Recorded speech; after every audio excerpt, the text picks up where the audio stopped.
Chapter 5:16. The latter immediately understood and welcomed him with a smile. Young clan leader, please don't make things difficult for our team leader. He's still familiar with this area and we still need him to lead the way.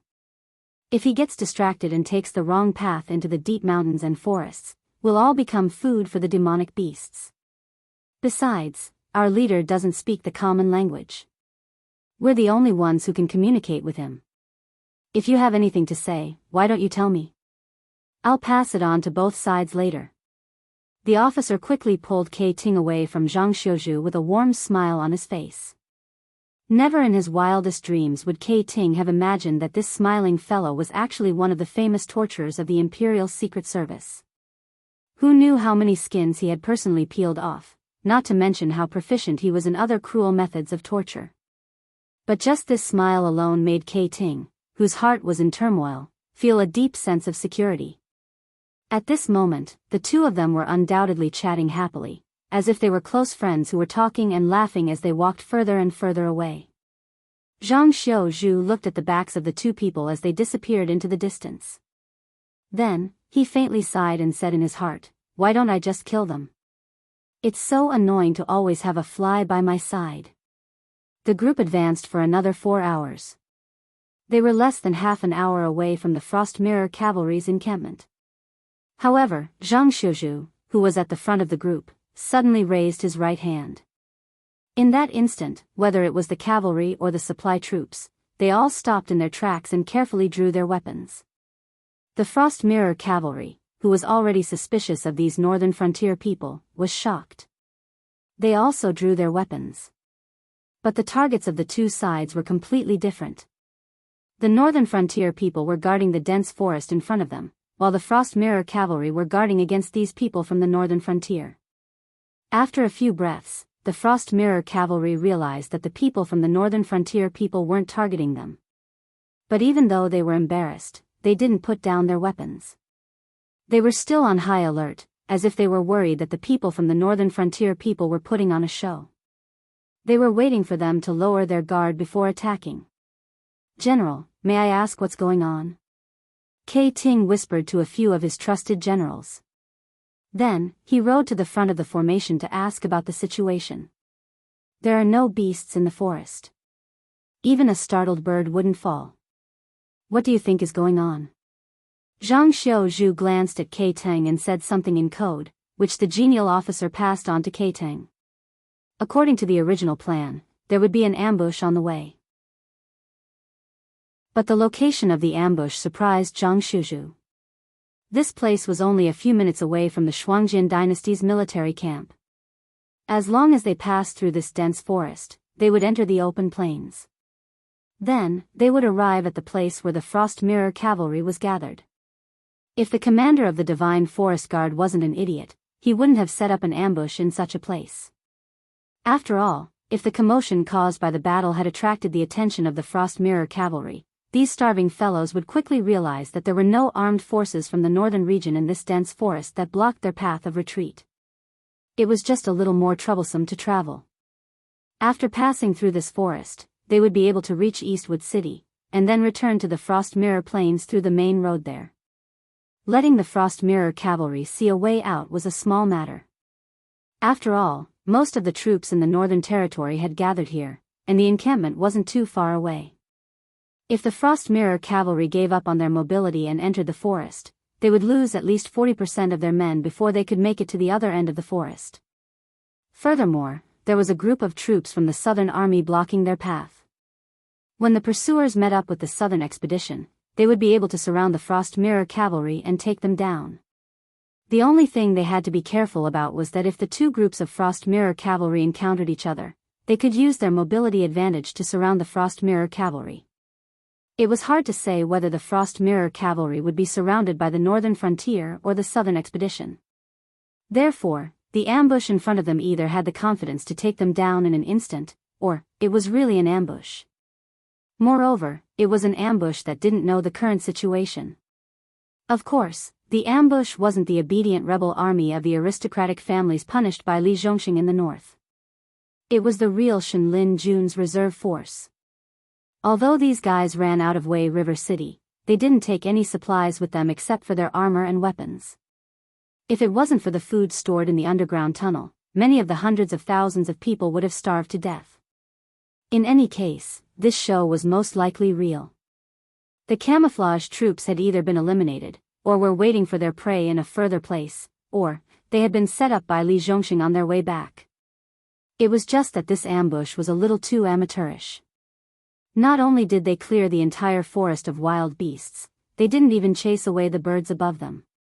Anyone who didn't know anything about the art of war or didn't pay attention to the details would definitely choose to go around this forest and choose another path.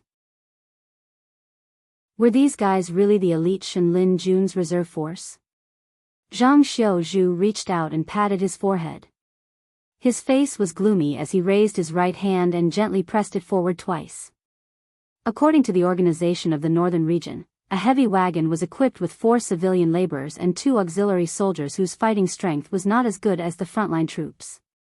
However, Li Zhongxing had long replaced the civilian laborers and the auxiliary soldiers with the good soldiers of the Southern Expedition Army who did not look like much. Now they had 85 generals with good fighting strength and 1,200 elite soldiers at their disposal. It sounded good, but if they really encountered the hundreds of thousands of Shenlin Jun's reserve force, it would be no different from delivering food to them. In fact, without the protection of seniors like the Fallen Star Army, Zhang Xiuzhu felt that even if they encountered a group of defeated soldiers, even if the difference in numbers between the two sides wasn't that big, their chances of winning were really low. After all, the ordinary soldiers of Shenlin Jun's reserve force were basically equal to most of the Frost warriors on the battlefield. The Northern Frontier's reserve force might have more elite soldiers, but the difference wasn't that big. As for the combat strength of those elite soldiers, in a battle of this level, it was almost negligible. Fortunately, not many people noticed that something was wrong.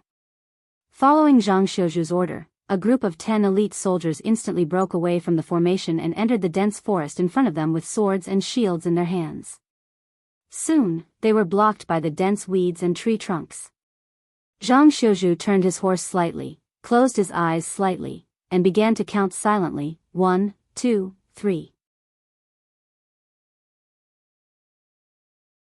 Chapter 5:17. 15 breaths. Zhang Xiuzhu's eyes suddenly widened. He raised his right hand and made a fist. The elite soldiers who received the order immediately overturned the supply wagons beside them. They used these not-so-sturdy wooden wagons to build a temporary and simple fortification. Then, they raised their swords and shields and hid behind the supply wagons. Zhang Xiuzhu and his brothers also dismounted and retreated to the back of the fortifications. Clearly, the Mount Frost generals weren't too happy about this. After all, they spent most of their time on horseback. If they dismounted and fought these northern frontier soldiers on foot, they wouldn't even be able to last one round. They wouldn't even have the chance to escape. On the other hand, Kei Teng, who had been whispering into Zhang Xiuzhu's ear, jumped down from her horse and hid behind the fortifications. Many Mount Frost generals rolled their eyes at her. Whoosh! Whoosh! Whoosh! Before the Judgment Frost cavalry could reprimand them, the sharp sound of something tearing through the air rang out.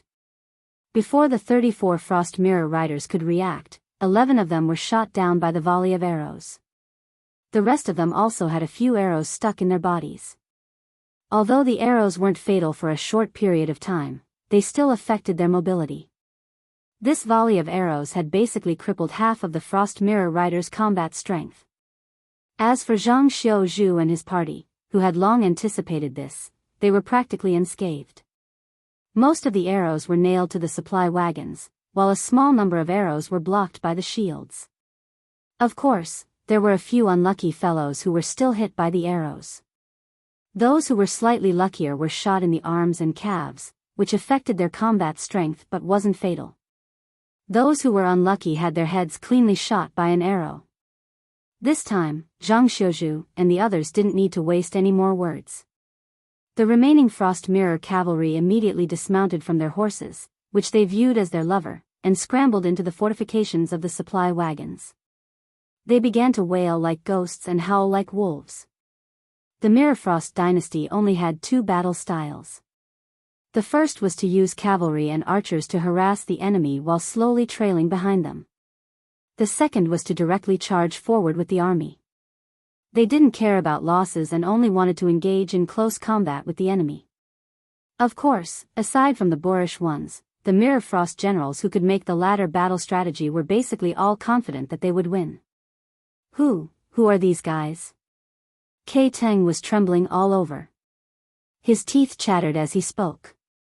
It was so loud that one would worry that he would bite his tongue.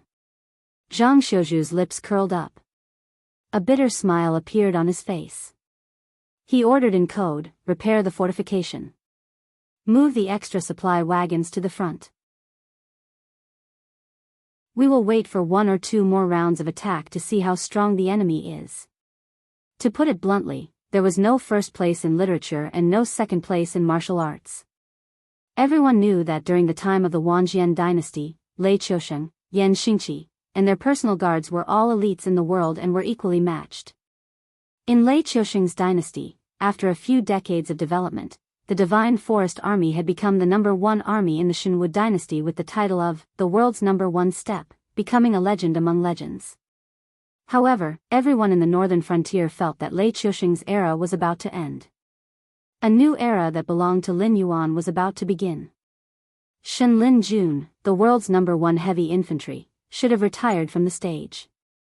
Who would become the first army in the northern frontier? This was the long-cherished wish of almost every soldier in the northern frontier. They had the northern frontier to defend, the southern frontier to attack, and the experienced and ruthless Star Fall. There were also the graduates of the Star General class that Lin Yuan personally led. It was said that they had formed a secret special unit that had yet to be officially revealed. The scale of the southern expedition was too large. Sooner or later, different units would be assigned to different territories. Zhang Xiuju wanted to work hard with Donglin City as his goal. Although his real opponent was the Shuangjian dynasty, this didn't stop Zhang Xiuju from having the idea of personally training his own troops as the northern frontier's #1 army. Most of the people in front of him now were Shen Lin Jun's reserves. If he didn't even have the guts to challenge the reserves, how could Zhang Xiuju still have the face to compete for the title of the northern frontier's #1 army? Even if his troops did become the strongest army in the northern frontier in the future, his concession to Shen Lin Jun's reserves today would fiercely nail him to the pillar of shame. Even if he obtained that title, he wouldn't dare to openly show it. Although most of the people present were not Zhang Xiuju's subordinates, they were at the top of the southern expedition's food chain. Naturally, they wouldn't have the idea of directly retreating after hearing the other party's name. Now that Zhang Xiuju wanted to stay and fight with the other party, for them, it was something they couldn't ask for more. The other party shouldn't have a lot of people. They are just a defeated army. Zhang Xiuju slightly raised his eyebrows and sneered, "Although the ambush technique is lame, if it weren't for our quick reaction, they could have leisurely come up and killed us one by one.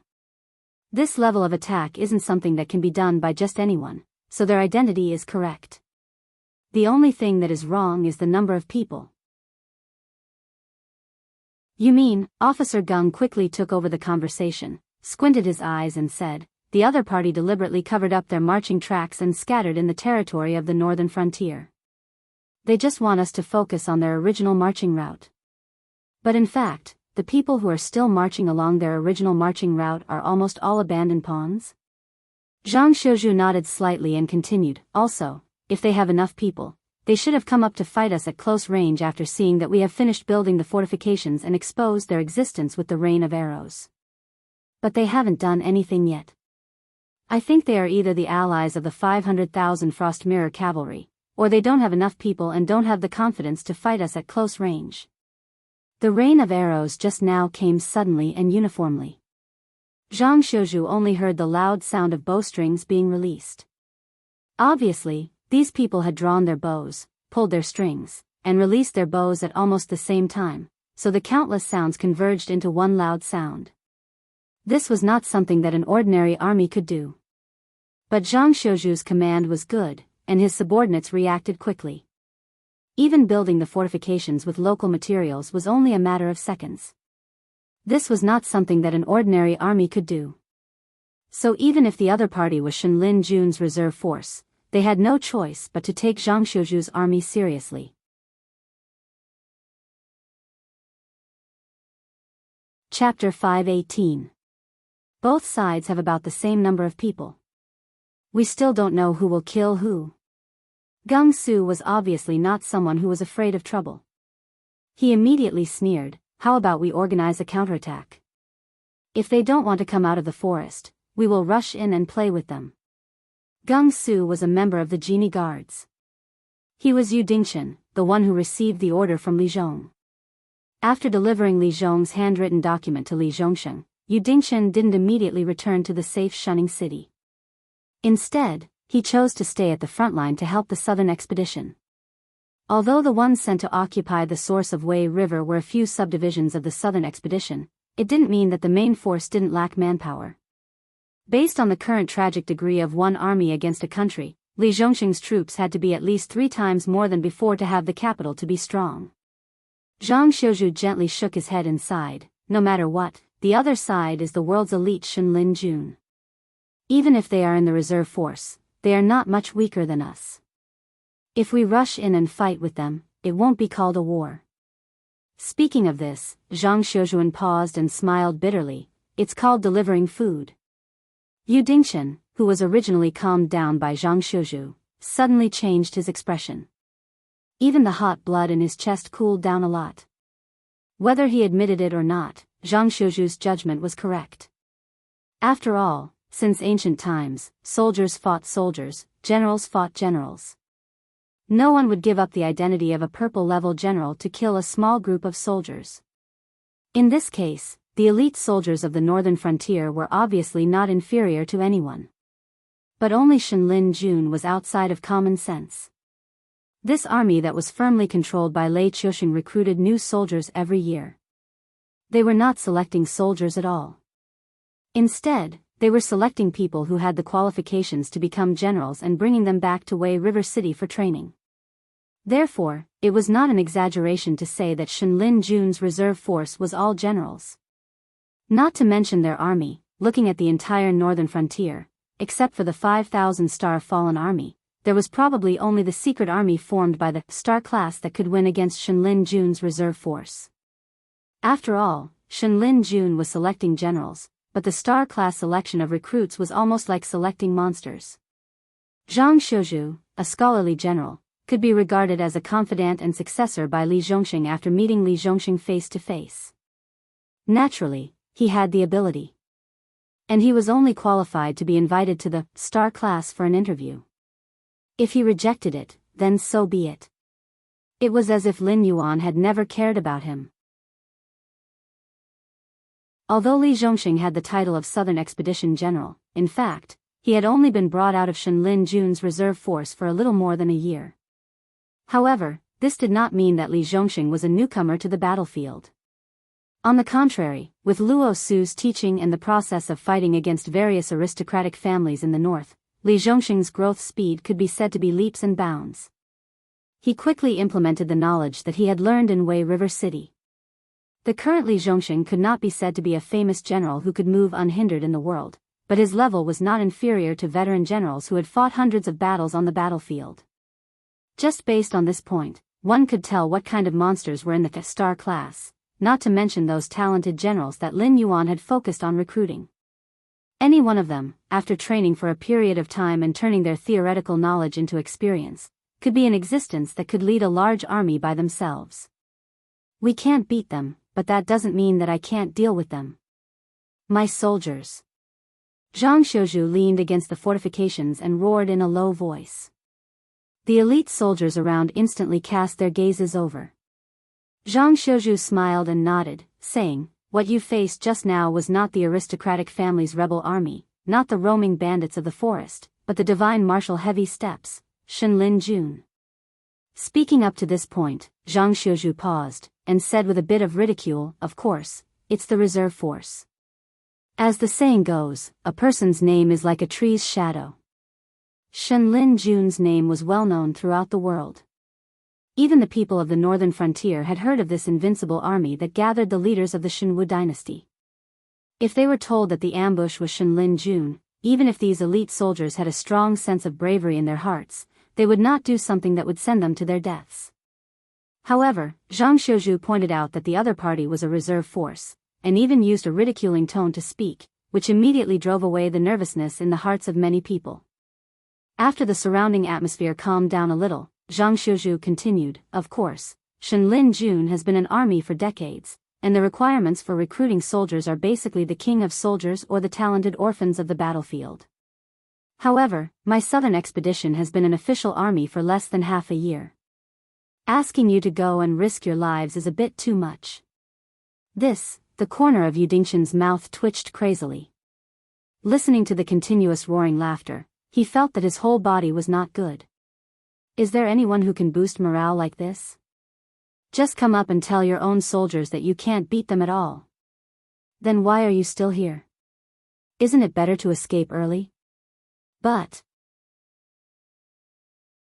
it's not that we don't have a chance of winning.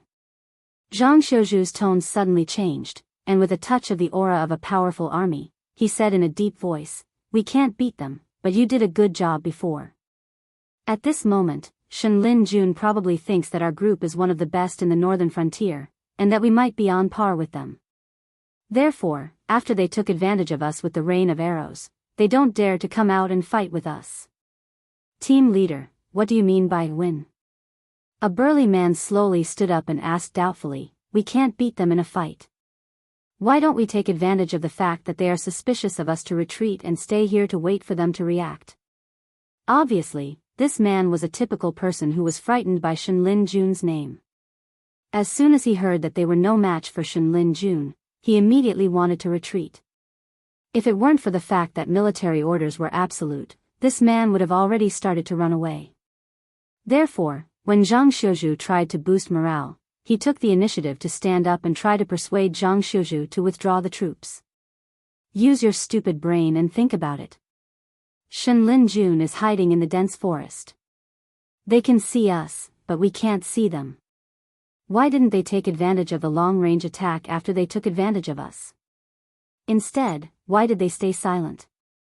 Yu Dingxin angrily pointed at the burly man and sneered, "With this little ability, you still have the face to say that you are a graduate of the Northern Frontier Academy? I advise you to go back to the furnace as soon as possible. Don't disgrace the Northern Frontier soldiers."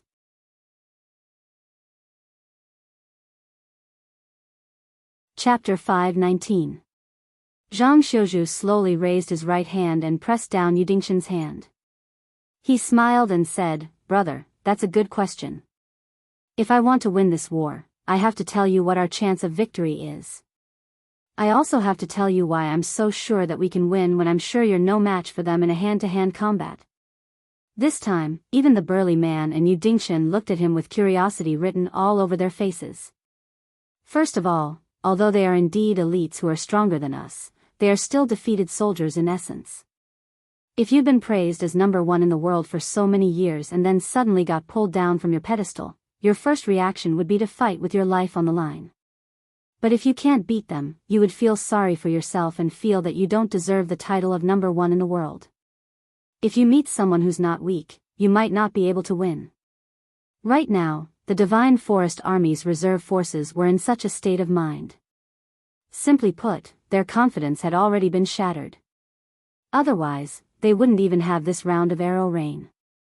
In the past, how could the Divine Forest Army's reserve forces put us, who had seen our banners, in their eyes? Second of all, although they seemed to have the upper hand, we didn't lose much of our main force.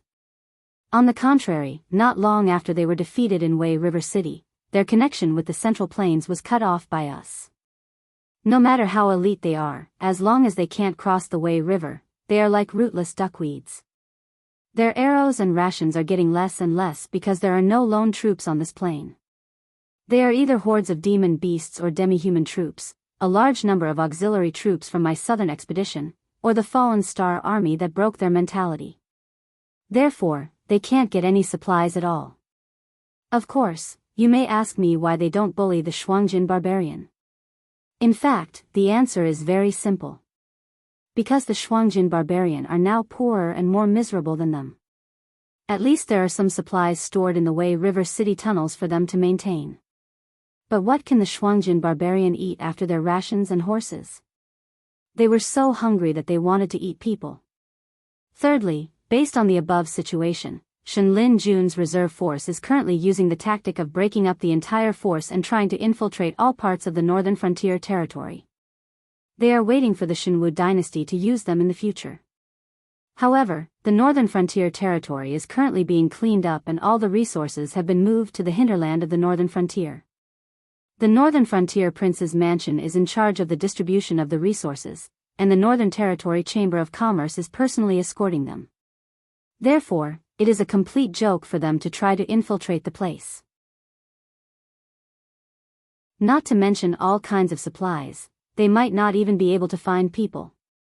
That's why the bullsh *t of breaking up into smaller groups and sneaking into other places is just to fool people.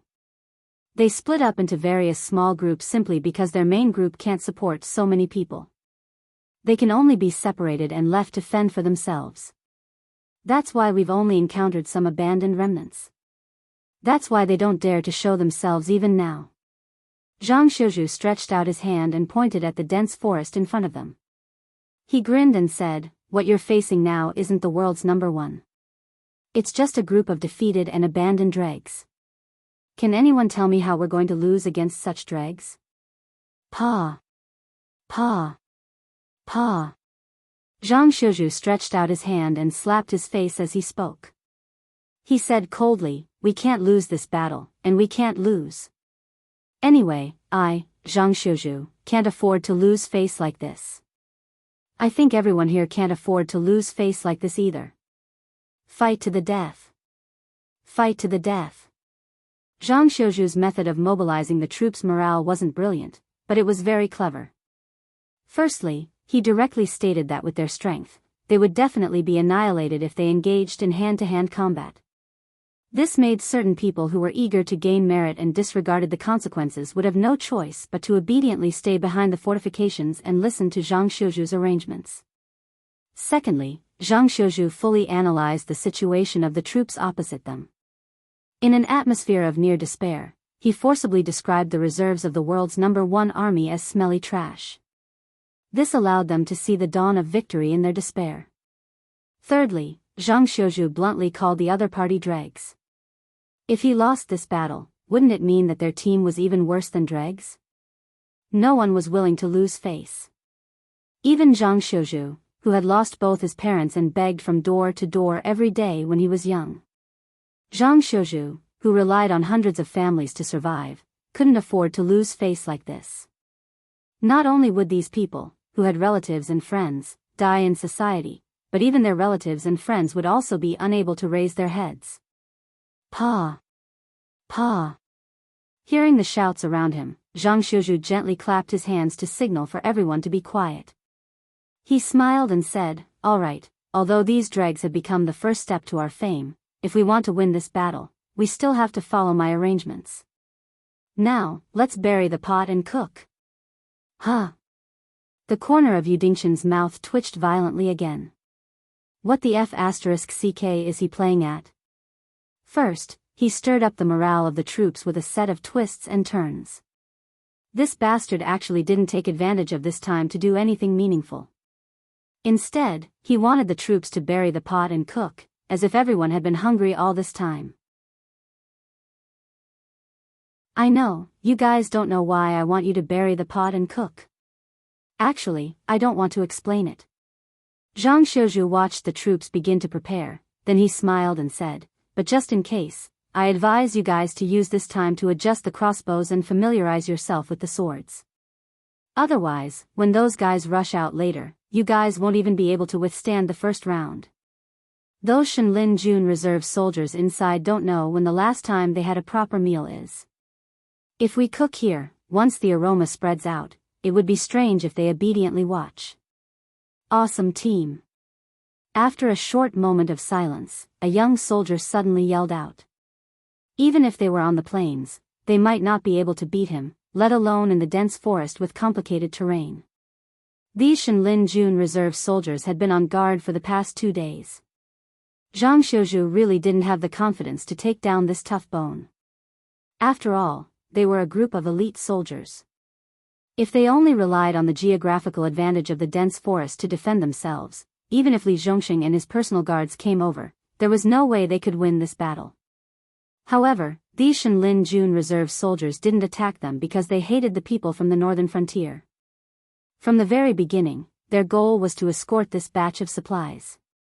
After all, the transport team of the Northern Territory Chamber of Commerce wasn't something that a group of defeated soldiers could challenge in terms of size and strength.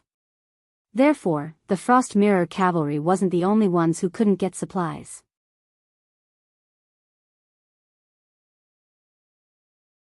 Chapter 520. The supply troops brought back 2 bags of food that were scattered outside the attack range of the forest. They quickly started cooking. However, the rest of the troops didn't chat like they usually did when they were waiting for their meals. Instead, they silently used whetstones to test the sharpness of their weapons. A group of soldiers with strange crossbows were squatting behind the simple fortifications. They were all listening to the movements on the other side of the fortifications. To them, the enemy that attacked first was nothing but prey. "Brother Yu, what did your team leader say?" Kei Teng, who was sitting cross-legged on the ground, turned his head and asked Yu Dingchen. His face was pale from fear. He didn't know who the ambushers in the forest were, but they definitely weren't the Frost Mirror Cavalry. The arrows they used weren't the arrows of the Frost Mirror grassland. Even if the Frost Mirror Cavalry were starving, they wouldn't attack their own people. "Our commander said that there's a group of troublesome enemies hiding in the forest ahead. If we rush in and engage them in hand-to-hand combat, we'll lose without a doubt." Yu Dingchen chewed on the jerky in his hand as he spoke slowly. "But their target is our supplies. If we start cooking here, they'll take the risk and rush out of the forest to attack us. At that time, we can rely on the fortifications to kill them one by one." The reason Yu Dingchen was eating jerky wasn't because he had the privilege of an officer. It was because 500 of them, including him, were chosen to be Shenlin Jun's reserve troops. They were the last line of defense near the fortifications. Once that happened, they had to rush out and engage the enemy in hand-to-hand combat to buy time and space for the archers behind them to kill the enemy. "Then, did your team leader say who the other party was?" Kei Teng looked at the jerky in Yu Dingchen's hand and swallowed his saliva as he asked in a low voice. Because Zhang Xiuzhu was a meticulous person, he always remembered what his persona was. Even when he was trying to boost morale, he was still using the code words of the Northern Frontier Army. Therefore, from what Kei Teng heard, the Demute general was constantly telling his troops unknown numbers, and yet he was still able to stir up everyone's emotions.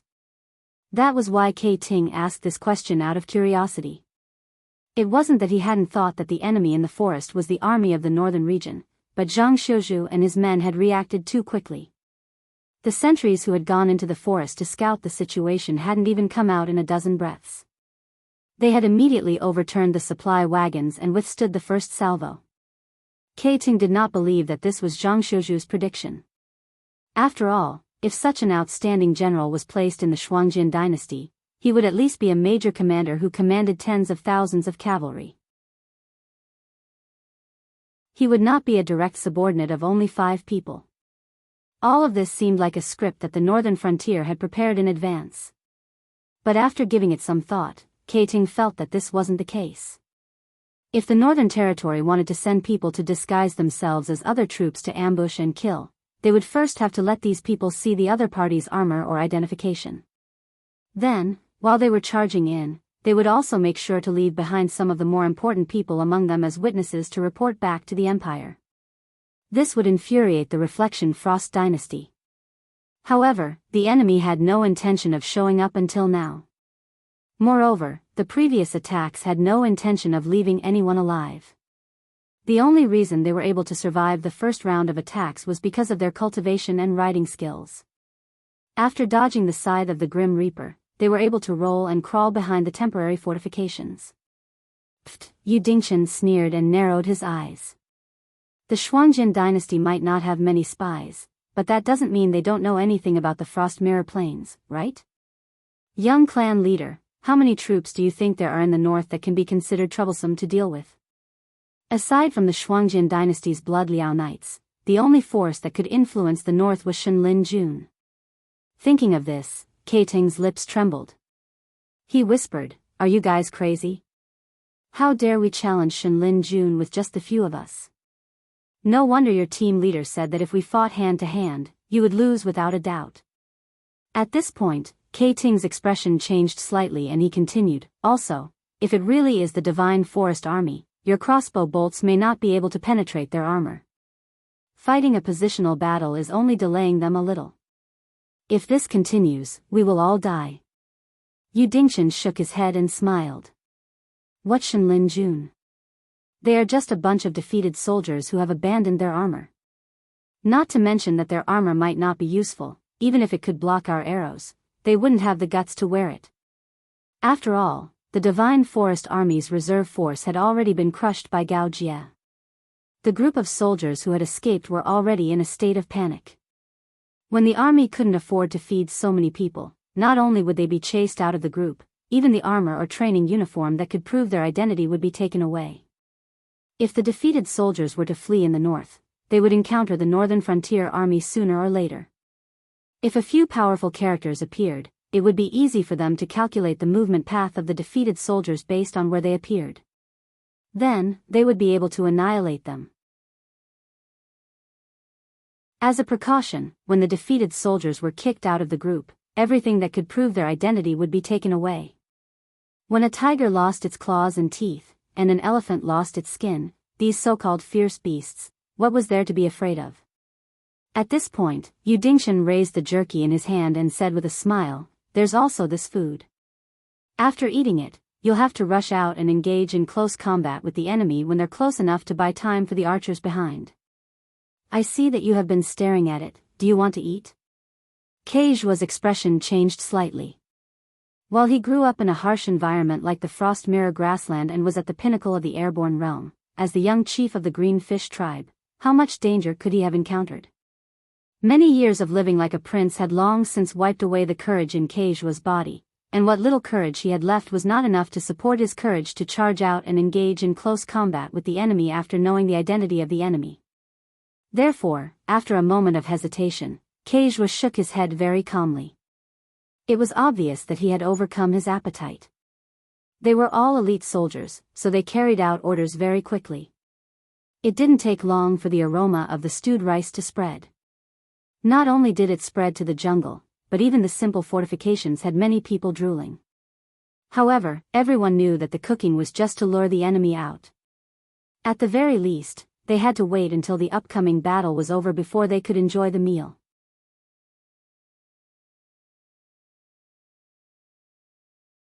Chapter 521. About 500 miles away from the fortifications. Xiao En, who had tied his long blonde hair behind his head, leaned against a tree trunk next to him and raised his hand to signal for them to stop. Nearly 5,000 tree elves quickly stopped and squatted on the tree trunks, clenching the black composite bows in their hands. Further away, nearly 10,000 soldiers riding various Yao beasts also put on their helmets and faceplates again, clenching their spears and halberds, waiting for Commander Xiao En's next order. They were the demi-human troops under Xiao En's direct command. Although they were not counted as part of the army of the northern frontier, their contribution in this war was not small. Once the war was over, they could quickly get rid of their temporary status and become the first regular army composed of demi-humans in the nominally human-led forces. They would no longer be the slave soldiers and cannon fodder they used to be. For the entire demi-human race, this change was obviously rare and commendable. It was worth it for them to risk their lives for it. Lin Yuan's voice slowly sounded in their minds. 500 miles ahead, a southern expedition is preparing for battle. Quickly move to the battlefield and prepare for support. But remember, this battle does not belong to your troops.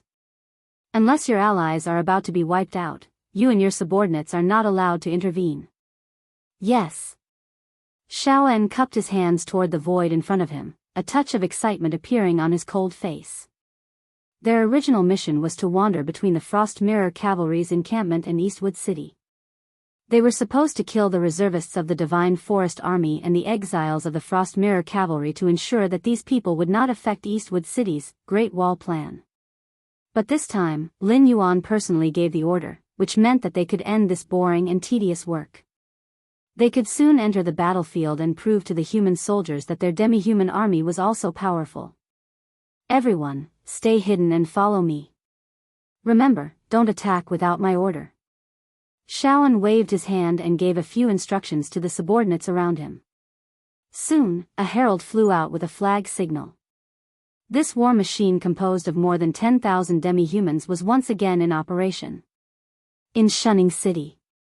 Ding Zai stood beside Lin Yuan with a smile and said in a deep voice, Lord Dragon King is indeed an ambitious and ruthless man, playing the Shuangjin dynasty and Shenwu dynasty in the palm of your hand. Every move of yours is like a calm chess player, precise, deadly, and elegant. Stop your flattery. Li Zhong, who was sitting on the throne, interrupted Ding Zai's flattery and sneered, I heard that Shanglu Association is very dissatisfied with a subordinate like you who played a good hand so badly. Originally, they wanted to execute you, but seeing that you still worked hard, they sent you on another mission to atone for your crimes. I think, your mission isn't to come to the northern frontier to flatter our Dragon King, right? Lin Yuan also coldly glanced at Ding Zai. Although he didn't say anything, the meaning was very clear, carrying a bit of warning. Ding Zai's face slightly stiffened. He looked at Li Zhong with some fear, a cold light flashing in his eyes. Shanglu Association was a top faction after all. Their every move was hidden in the inner layer of the world. Even if they were doing something, countless people would use superficial skills to cover it up. If it wasn't for internal members leaking information, outsiders would definitely not know about Shanglu Association's actions. Now that Li Zhong had seen through his disguise so easily, it was obvious that he had received some information in advance. Either the Shifter Emperor Association spies had already infiltrated Shanglu Association, and their status shouldn't be low. Otherwise, they wouldn't know about the higher-ups' opinions on how to deal with him. Or, there were people in Shanglu Association who wished for Ding Zai's death. Before he arrived at the northern frontier, they had already leaked information to the northern frontier, letting Lin Yuan and Li Zhong know that he came with a mission that he had to complete. Because of this, they would have a bad impression of him. At the very least, all the channels of persuasion and flattery to repair the relationship between the two sides were blocked. Is Shanglu Association dissatisfied with this king's division of benefits, or? Lin Yuan finally opened his mouth, and there was some indifference in his tone. He wasn't afraid that Shanglu Association would fall out with him. After all, he wasn't strong enough. In this incident, he was only playing the role of cutting the cake. He didn't even eat much of the cake. All he could do was lick the cream on his knife. If Shanglu Association wasn't satisfied with this division of benefits, then they wouldn't be challenging Lin Yuan. Instead, they would be challenging the huge interest group formed by the other top factions. In the face of such a level of power, even if Shanglu Association was a top faction, it was just a building that could be crushed at any time. Ding Zai shook his head lightly and sneered. Dragon King, you are overthinking. Although I am indeed here with a mission, this matter won't affect you or me. In fact, it is an enemy that you have to face. By informing you in advance, I am doing your northern frontier a huge favor. It will prevent you from being overwhelmed. Speaking up to this point, Ding Zai cast a sidelong glance at Li Zhong. The sneer on his face deepened. I originally wanted to repair the relationship between the two sides. After all, I am a vice president of the Association of the Demon Arch. If I could obtain the support of the Association of the Demon Arch, then I would have more authority in Shanglu Association. In some decisions, I would naturally be more biased towards the northern frontier. Unfortunately, it seems like I was overthinking. Lin Yuan and Li Zhong both looked at Ding Zai with indifferent expressions. They didn't seem to be moved at all. Among the three people present, which one of them wasn't a demon? If Ding Zai could obtain the support of the Association of the Demon Arch, he would indeed be biased towards them in Shanglu Association's decisions regarding the northern frontier.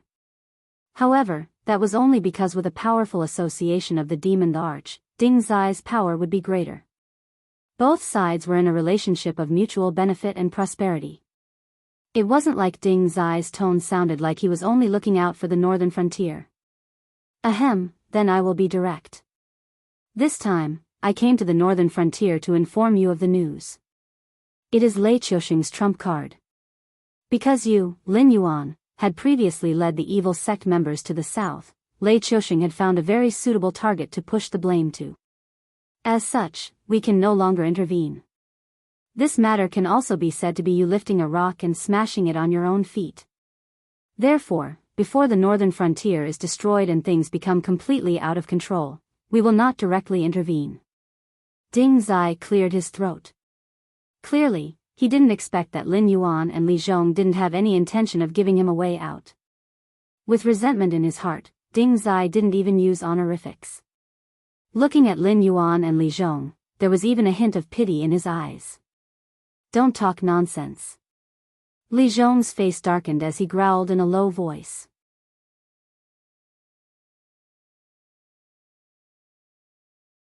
Chapter 522. The reason why Lei Qiusheng dared to tear the Shenwu dynasty apart is actually very simple. It's because his trump card isn't an army or powerful cultivators. It's because he obtained support that he shouldn't have. With their existence, let alone the Shenwu dynasty, it's not impossible for him to sweep through the world if we don't interfere. The Dragon King is in existence from the ancient demon court. I think in the documents you obtained, there should be something called the Sky Demon recorded. It is the same as the Dragon race and the Kirin race today, an existence from the other side of the Celestial Gate. And unlike the former, these Sky Demons do not have any goodwill towards us. In their eyes, all living things are just food. Lei Qiusheng's trump card is that he has a relationship with a terrifying Sky Demon. When necessary, as long as Lei Qiusheng can give enough sacrifices, he can summon a group of powerful Sky Demons to fight for him. And during this period of war, countless souls have become sacrifices for Lei Qiusheng to please the Sky Demon. In other words, he does not need to make any preparations to pull in the Sky Demon army in the south. After these Sky Demons eat all the living things in the south, they will regain part of their rationality. In this way, Lei Qiusheng can command the Sky Demon army through that powerful existence. For example, he can let them bypass the central plains and attack the northern frontier, Frost Mirror, and Xinjiang. Ding Zai shook his head and smiled bitterly. In order to shut our mouths, Lei Qiusheng pushed this matter to the evil cult in the south and pointed the reason for the evil cult entering the south to you. Therefore, it is not good for us to interfere. In addition, you are the successor of the demon court, so you naturally have the obligation to deal with these dirty guys. So, Li Zhong digested the information and said with a dark face, because you are afraid of trouble, you decided to let us fight with Lei Qiusheng? To put it bluntly, that is indeed the case. Ding Zai put his hands behind his back and said in a deep voice, in our original plan, once Lei Qiusheng is forced into a corner, he will naturally summon the Sky Demon army. At that time, we can legitimately interfere and directly wipe out the Sky Demon and Lei Qiusheng. But now, according to the higher-ups, you caused the trouble, so you have to deal with it yourselves. At this point, Ding Zai paused. Seeing that the man and the Sky Demon had no intention of acting up, he continued, of course, we will support them from the outside. The chaos of the Sky Demon can only occur in the Shenwu dynasty. Once the northern frontier is destroyed, or the Sky Demon leave the Shenwu dynasty's territory, we will immediately eliminate them. Ding Zai's meaning was that the life and death of the northern frontier had nothing to do with them. When he finished speaking, Ding Zai had already planned to leave. After all, Lin Yuan and Li Zhong did not give him any face. Right now, he could not wait for the northern frontier to be destroyed, so that he could wash away the humiliation on his body. If you walk out like that, I can guarantee that even if I don't do anything to you, the Upper Deer Association will destroy your soul. Lin Yuan's voice suddenly sounded behind Ding Zai. Ding Zai's movements paused slightly, a layer of cold sweat suddenly appeared on his forehead. This was because the term, soul dispersing, did not belong to the Sky Martial Continent. It was the highest punishment that the top powers would use to deal with their enemies, traitors, and trash. Once someone was included in this list, even their soul would be completely destroyed. Although Lin Yuan could tell from his innate ability to summon the Nether Realm's black water that there was no underworld in this world, there was still a law that guided the souls and the dead in this world to reincarnate. And from the fact that there were no demons and monsters in this world, this law was much more effective than the so-called underworld. Once the soul was destroyed, it was equivalent to being completely erased from this world. It would be impossible to reincarnate or become a Een spirit. It was a punishment that was even more severe than death. The Upper Deer Association also benefits from this, so it's not good for us to directly interfere. It doesn't mean that we won't interfere. If you refuse to carry out the mission given by the higher-ups, you will die a horrible death, and even your soul will not be able to escape. Lin Yuan's voice sounded again, like the whispers of a demon from the underworld lying on a human's shoulder. Ding Zai turned around and was about to speak when Lin Yuan interrupted him again. I have the means to deal with the Sky Demon, so I don't need you to provide me with the weapons needed to kill the Sky Demon. But after destroying the Sky Demon's body, my army must have the demon-suppressing weapon to ensure that all the dead Sky Demons will be captured and brought to me. According to the inheritance of the underwater secret realm, the Sky Demon was actually a spiritual body similar to a ghost. They could invade other worlds at will, but they did not have a physical body. They could only use the method of seducing life forms to possess them. Then, they would fulfill the desires of the possessed person and devour the other person's soul. After achieving their goal of taking over the other person's nest, they would become a real threat to the creatures of this world. Of course, the Sky Demon needed time to nourish his body and recover his strength. He could not possess just anyone he saw. Only those with strong resentment, hatred, and other negative emotions would become the target of his seduction. Neutral and peaceful creatures would not be able to sense the existence of the Sky Demon at all. This was an extremely troublesome thing, but it was also extremely easy to deal with. For example, the current citizens of the northern frontier were much happier than before. Naturally, they were in good shape and would not give the Sky Demon any chance to take advantage of them. Thus, in theory, as long as all the creatures in the territory were happy, the Sky Demon would never breed. However, for the Shenwu dynasty, the continuous battles and hopeless predicament caused the citizens of the Shenwu dynasty to develop a large number of negative emotions. This could be said to be a breeding ground for the Sky Demon. The most troublesome thing about the Sky Demon was that they were spiritual bodies. Even if their physical bodies were destroyed, they would not die. At most, their minds would be injured and they would transform into formless objects to escape. After a period of time, they would possess a new physical body and become a new Sky Demon warrior. However, it was obvious that not everyone had a way to see and attack spiritual bodies. If they did not have the demon-suppressing weapon developed by the Heavenly Gate Guardian, these Sky Demon warriors would not be destroyed even if they died 100 times. They would be able to wear down the citizens of the northern frontier. What was even more frightening was that once they fell into a quagmire of war that they could not see any hope of winning, the citizens of the northern frontier would develop all sorts of negative emotions. In the timeline of the Tianwu continent, who knew how many powerful forces had been destroyed because of the Sky Demon that could not be killed? However, Lin Yuan's nether realm black water could be said to be the nemesis of the Sky Demon. The more Sky Demon he pulled in, the more powerful Lin Yuan's natural endowments would be. However, it was obvious that he could not appear anywhere in the northern frontier at any time. It was even more impossible for him to deal with the Sky Demon army that was attacking from all sides.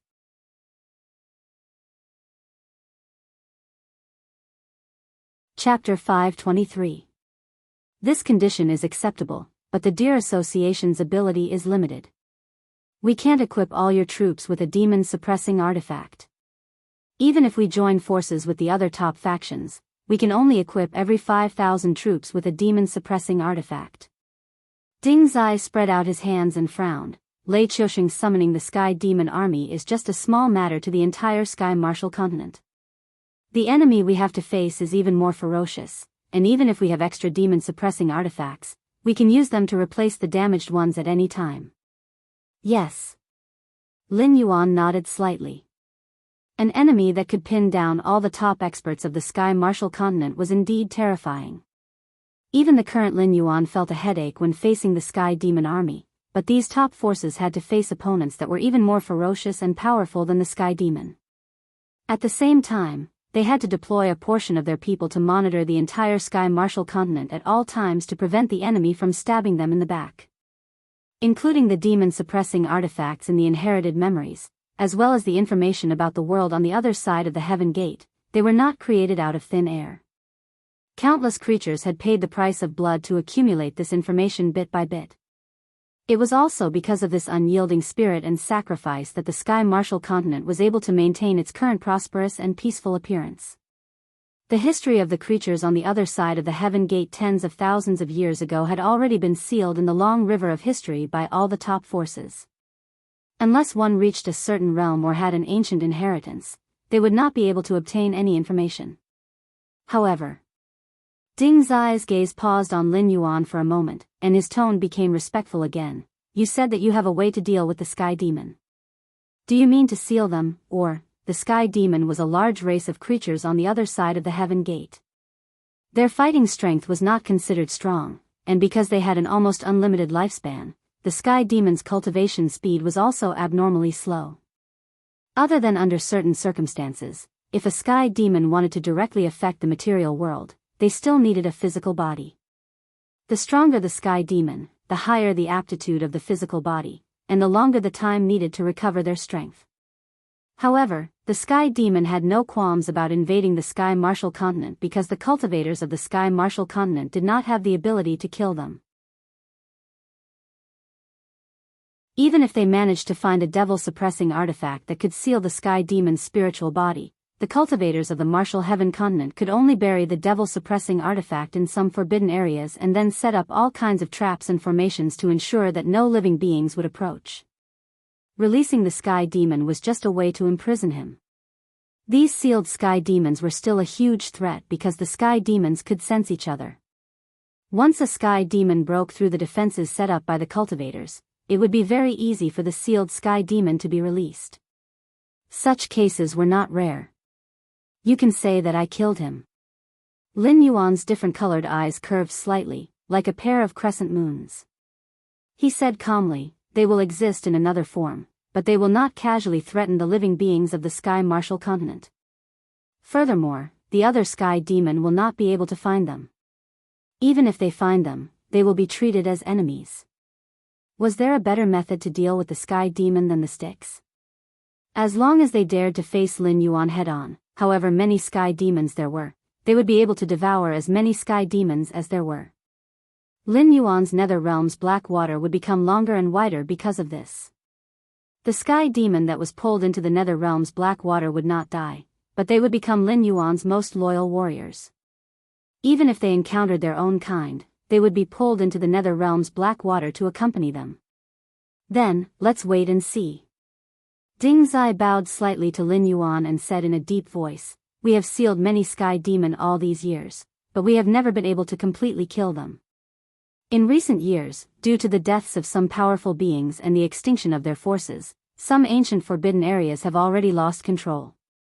We suspect that the powerful Sky Demon that Lei Chuxing contacted is most likely an ancient Sky Demon that broke out of the seal. Be careful.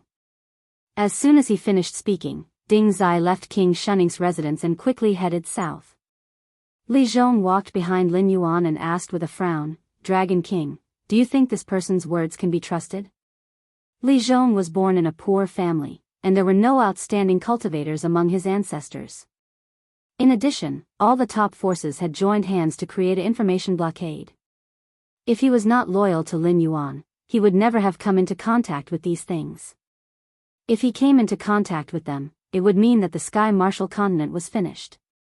Therefore, Li Zhong would not express his own opinion on this matter, because an outsider was an outsider. Every word he said could affect Lin Yuan to make the wrong decision. Therefore, he could only remind Lin Yuan that Ding Zai was not trustworthy. Even if both sides were using each other, they had to be on guard in advance to avoid falling into the trap of others. 70% true, 30% false. Lin Yuan's smiling eyes returned to normal. He asked, is there any news from the south? Li Zhong nodded slightly. After hesitating for a while, he frowned and said, Qin Yu sent a message saying that a new force has appeared in the south. It seems to be called Jade Lake Immortal Palace. After investigation, it is confirmed that this Jade Lake Immortal Palace has released a kind of immortal elixir called Jade Lake Immortal Elixir. It is said that after persuading, one can leave their physical body and become an immortal. Then the Jade Lake Immortal Palace will provide a new young physical body for the immortal, helping them break free from the shackles of their lifespan. Do you believe it? Lin Yuan's voice contained a bit of a smile, but his expression did not change in the slightest. Li Zhong did not hesitate this time. He shook his head decisively and said in a cold voice, "There is no such thing as a free benefit in this world. I heard that the Jade Lake Immortal Palace does not take any benefits and gives the so-called immortal elixir to the cultivators who come to their door for free. Anyone with a bit of brain knows that this is a huge trap.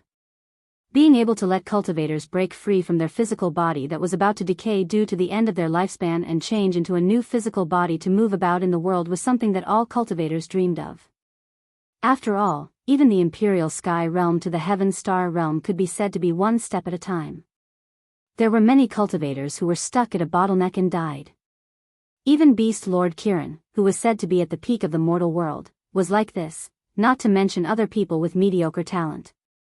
If one could obtain an immortal lifespan, then there would be more possibilities. Perhaps one could really break into the next realm. But there was such a good thing that could be enjoyed without paying any price?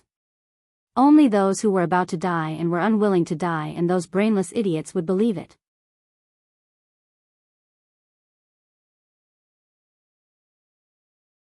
Chapter 524. It seems like our Black Jiao Beast King isn't interested in the elixir of immortality. Before Lin Yuan could say anything, a deep voice rang out. In the next moment, a Kirin the size of a small pony with a dark green body appeared in front of Li Zhong. Although it hadn't fully manifested itself, the powerful aura it exuded shocked Li Zhong so much that he couldn't speak. With such an appearance and such strength, there was only one existence in the entire Hengduan mountain range that fit the criteria. The Beast King Kirin, Incubus.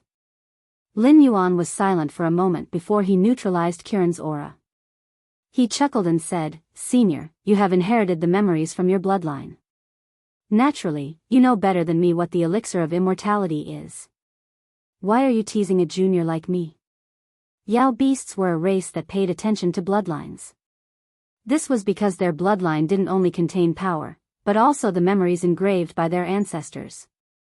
Once their strength reached a certain level, these memories would awaken. Therefore, true descendants of divine beasts didn't need to worry about cultivation techniques at all. Once they reached a certain level, they would naturally obtain the techniques that belonged to their ancestors. Everyone thought that the Beast King Kirin was stuck at the peak of the desolate demon realm because he couldn't find the door. Only a few people knew that if he wanted to, he could break through to the next level at any time. It was just that he didn't do so. According to Lin Yuan's train of thought, the Beast King Kirin's style was more like the main characters in the novels in his previous life. They didn't want to copy the path of their ancestors because it was a path that belonged to others. Even if they walked step by step, they would only reach the peak of their ancestors. It would be a fool's dream to go further. As for the Beast Master Qilin, it was not satisfied with being at the peak of the desolate demon realm. It was ambitious and wanted to carve out a path that belonged to itself. That was why it had been stuck at the peak of the desolate demon realm for so long. It was because of its talent and ambition. If it really couldn't do anything, it could still choose to accept the gifts from its ancestors and steadily break through to extend its lifespan. The reason Kirin was choosing the next Beast Master was not because he was dying, but because he had already reached the threshold during his seclusion. Therefore, he could not wait to come out of seclusion and choose the next Beast Master who could continue the inheritance of the Hengduan mountain range. He would then embark on his own path that he did not know the end of. Incubus nodded slightly and chuckled. "I don't believe that you are the successor of the demon court, but your soul does not belong to this world.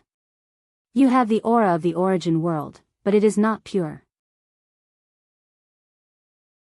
I also know that everything you have today cannot be separated from some special existence." Incubus's words were very natural, but Lin Yuan vaguely felt that it had some kind of incredible magical power. That was because Li Zhong's face did not show any surprise when such terrifying news came from its mouth. Suddenly, Lin Yuan had an absurd thought. It seemed that the omnipotent system did not even hear its words. Only you and I can hear what I am going to say next. In order to not be noticed by some special existence, you only need to listen. Don't show anything strange on your face. First of all, I have to congratulate you for successfully deceiving the rules of this world. Other than an extremely special existence like me, or a powerful person who has already deduced your roots, no one will be able to see your origin. That is because the intricate karma on your body has already covered your soul, which is incompatible with this world. But you don't have to be happy because your origin is a hidden danger that must be eliminated for some existence, especially the things on the other side of the divine gate that they mentioned. They will covet you even more because they want to find the origin world even in their dreams. Because you come from the origin world, I will not say any more nonsense. Whether it is me, the inheritance of this world, or the things on the other side of the divine gate, they all come from a place that you know, the chaos. Incubus still maintained a calm attitude when it said these words. But Lin Yuan, who heard these words, had to try his best to suppress the excitement in his heart so that he would not show anything strange. The chaos. That was the origin of everything. Any creature from there was an immortal myth. If everything was related to the chaos, then the way back to the past world could indeed be found through the divine gate. The timeline of my ancestors was the first cultivation tribulation of the chaos. The so-called war between the three races was the battle between the dragons, phoenixes, and Kirin. However, the final winner of that war was not the demonic beasts of the three races, nor was it the Luo Ho who appeared out of nowhere. It was the old man, Hong Jun. After that war, Hong Jun took control of the Way of Heaven.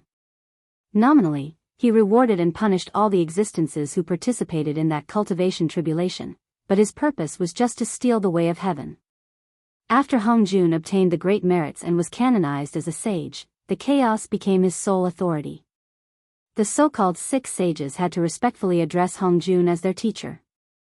Those who did not obey him would never have the chance to become a sage. After that, it was the second cultivation tribulation, which was the war between the shamans and the demons. It started with ancestor sorcerer Gonggong knocking down Mount Buzhou. Then, the 7 sages, including Hong Jun, used various means to mend the heavens. After that, the war between the shamans and the demons broke out. But the real purpose was just to deceive the public. We once again shattered the chaos world, mixed our bloodline with the fragments of the world, escaped into the void, and escaped from Hongjuan's enslavement. In order to live freely, too many of our ancestors have sacrificed themselves. In the past few years, we have also been hunted down countless times by Hongjun's lackeys. I don't know how our compatriots who have escaped to other places are doing, but the Sky Martial continent where our race is located can be considered to be in imminent danger. However, the heavenly divination, one of them escaped. Even Hongjun, who stole the heavenly Tao, could not control everything. I don't know when it started, but an unknown force shrouded this world, making it difficult for Hongjun to infiltrate the Tianwu continent. And after these years of reproduction, that unknown force started to act strangely. I couldn't find a result no matter how much I tried. It was until you appeared that I was sure that the force was related to you. Although I don't have any evidence, I can be sure that the force that isolated Hongjun came from the source world. And you are the destined person to face the tribulation. Sooner or later, you will return to the chaos world and push Hongjun down from his throne. Incubus's voice still did not reveal any joy or sadness. Lin Yuan looked at Incubus quietly. He wanted to say something several times but stopped himself. There was no other reason. Incubus's words had a huge impact on him. It was as if all the myths he knew had been overturned. But Incubus's words did not seem to be baseless. Because after Hongjun became a sage, the so-called 6 sages had to respectfully address him as teacher.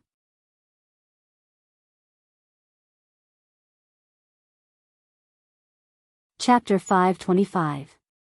The races that once dominated the untainted land did not rise again after the Great War of the Three Races. After the great war of the witches and demons shattered the untainted land, the old forces were almost completely wiped out. Only then did the weak human race become the hegemon, giving rise to a series of subsequent myths and legends. The human race was originally a race created by Nuwa. Strictly speaking, they were inextricably linked to Hongjun. Autumn beans fell. Lin Yuan adjusted his breathing and began to sort out the huge amount of information in Incubus's words. So my system is actually the so-called power of the source world, which is one of the powers that Hongjun has yet to control? If I follow this train of thought, then the third cataclysm of the untainted land, which is the battle between the sages, is also a conspiracy. Is the heaven that the founder of Tong Tian who teaches everyone without discrimination actually the original heavenly Tao? Because the founder of Tong Tian was unwilling to be controlled by Hongjun, the third cataclysm shattered the untainted land, causing the so-called source world to escape with the fragments. And the founder of Tongtian's subordinates were mostly demons, who were basically the remnants of the old forces. Because in the second cataclysm, the witches and demons broke away from Hongjun's control by shattering the untainted land. Even though they were constantly being hunted down by Hongjun, the heavenly Tao that was about to be completely controlled by Hongjun saw the hope of survival. Hiss. If not for the fact that he had to maintain a calm appearance, Lin Yuan would have gasped at this moment. However, the so-called third cataclysm was definitely not something that Incubus and the other demons who had escaped during the second cataclysm knew about. No wonder the science and technology on Earth had developed rapidly. The so-called metaphysics, ghosts and gods had always been listed as feudal superstitions. Even the so-called untainted land was listed as an unverifiable myth. Even the history of Huaxia, which had been passed down for more than 5,000 years, stopped at the Zhou dynasty. Even if everyone knew about the existence of the untainted land, no one could find any evidence. This was the heavenly Tao of the source world. It was erasing Hongjun's existence, ensuring that Hongjun would not be able to discover the source world. From Lin Yuan's memories of the original world, it seemed that the way of heaven had already done quite well in this aspect. Furthermore, it had even begun to fight against Hongjun and the primordial world. The old forces such as Ravenhill Manor and the Dragon Palace of the Four Seas had actually already established a connection with the source world. However, not many people knew about it, and Lin Yuan, an anomaly from the source world, was one of them. In that case, what exactly was his system? The will of the heavenly Tao of the source world? If he thought about it this way, it did not seem impossible. The system had disguised itself well, and it was indeed no different from the systems in novels. However, it obviously had its own will and judgment, and it seemed that there was nothing it could not do or not know. Other than the reasonable explanation that it was the way of heaven, even an advanced alien civilization was not enough to prove that it was magical. This was because it was not making Lin Yuan stronger or giving Lin Yuan wealth. Its every action could only be explained by miracles. It was molding itself into a powerful god, a god comparable to Hongjun, but it did not want itself to be out of control. Therefore, the system directly labeled the talent of the Nether Realm's black water as dangerous and uncontrollable. If Lin Yuan became stronger through the power of the Nether Realm's black water and became a god who controlled the underworld, then Lin Yuan would no longer be controlled. This was because Lin Yuan was not created by the system. It could not deprive Lin Yuan of his own power.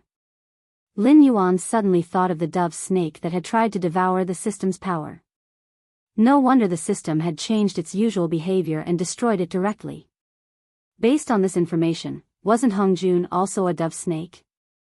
However, Hongjun had already succeeded. Out of the 50 great paths, Hongjun had already grasped 4 out of 9. If he controlled the last one, Hongjun would no longer be a saint and would no longer need to hold the title of the Way of Heaven spokesperson. Because at that time, Hongjun would be the Way of Heaven. But why was he the one who was chosen? With his own strength, how could he challenge the legendary mighty Hongjun? Even if he could defeat Hongjun, would the Way of Heaven allow a second Hongjun to appear? At that time, what would be the outcome waiting for him? Complex thoughts appeared in Lin Yuan's mind. It was only at this time that Lin Yuan dared to think like this. Incubus was now using a secret technique to block the system's perception. If it was under normal circumstances, these thoughts that might be the truth would be enough for the system to directly erase Lin Yuan's existence. It seems that you have thought of a lot. That's right, you are a smart guy. It doesn't matter whether you are intentional or not. In any case, you will get the same information. Incubus still had an emotionless expression as it slowly said, I am not telling you this for benefits. I simply do not wish for a situation like Hongjun's to happen. You, Hongjun, and the source world. The three of you are in a tripartite situation. Only then will there be room for us remnants of the old era to survive. Otherwise, our fates will be extremely miserable. Incubus's thoughts were very dark, but it was very similar to the experiences of its ancestors. Since the beginning of the primordial age, the best time for these old powers was before the war between the three races. Whether it was the heavenly Tao that instigated the war, or Hongjun who later plucked the peach, they all saw clearly that the only one in this world they could truly trust was themselves. Now, the source world had pushed Lin Yuan to compete with Hongjun. If Lin Yuan could have his own strength, then the three parties would form a situation of checks and balances. Only in this situation would they have room to survive. Alright, it has been too long. I should leave. If this continues, it will notice. Incubus lowered its head slightly and said in a low voice, in short, I do not ask you to remember my feelings. However, in my opinion, Hongjun and the source world have their own plans. You are just like us, a sacrifice. Only if you live can we live. From now on, your every move must be carefully considered. Don't easily fall into a trap. When its voice fell, Lin Yuan only felt his vision blur. When he regained consciousness, Incubus had already disappeared. Only the worried-looking Li Zhong was standing beside him. Lord Dragon King, is what it said true?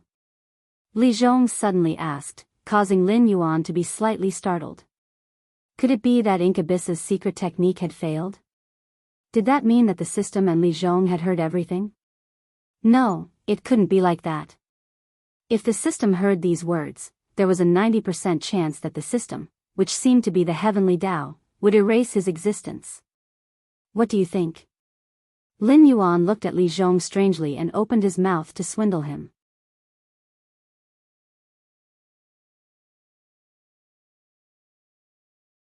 Chapter 526.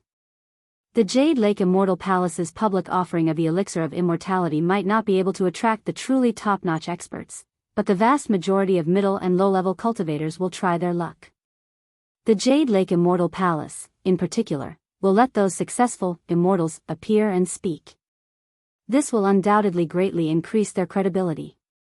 In a short period of time, the Jade Lake Immortal Palace will gather a large number of middle and low-level cultivators to shake the entire situation.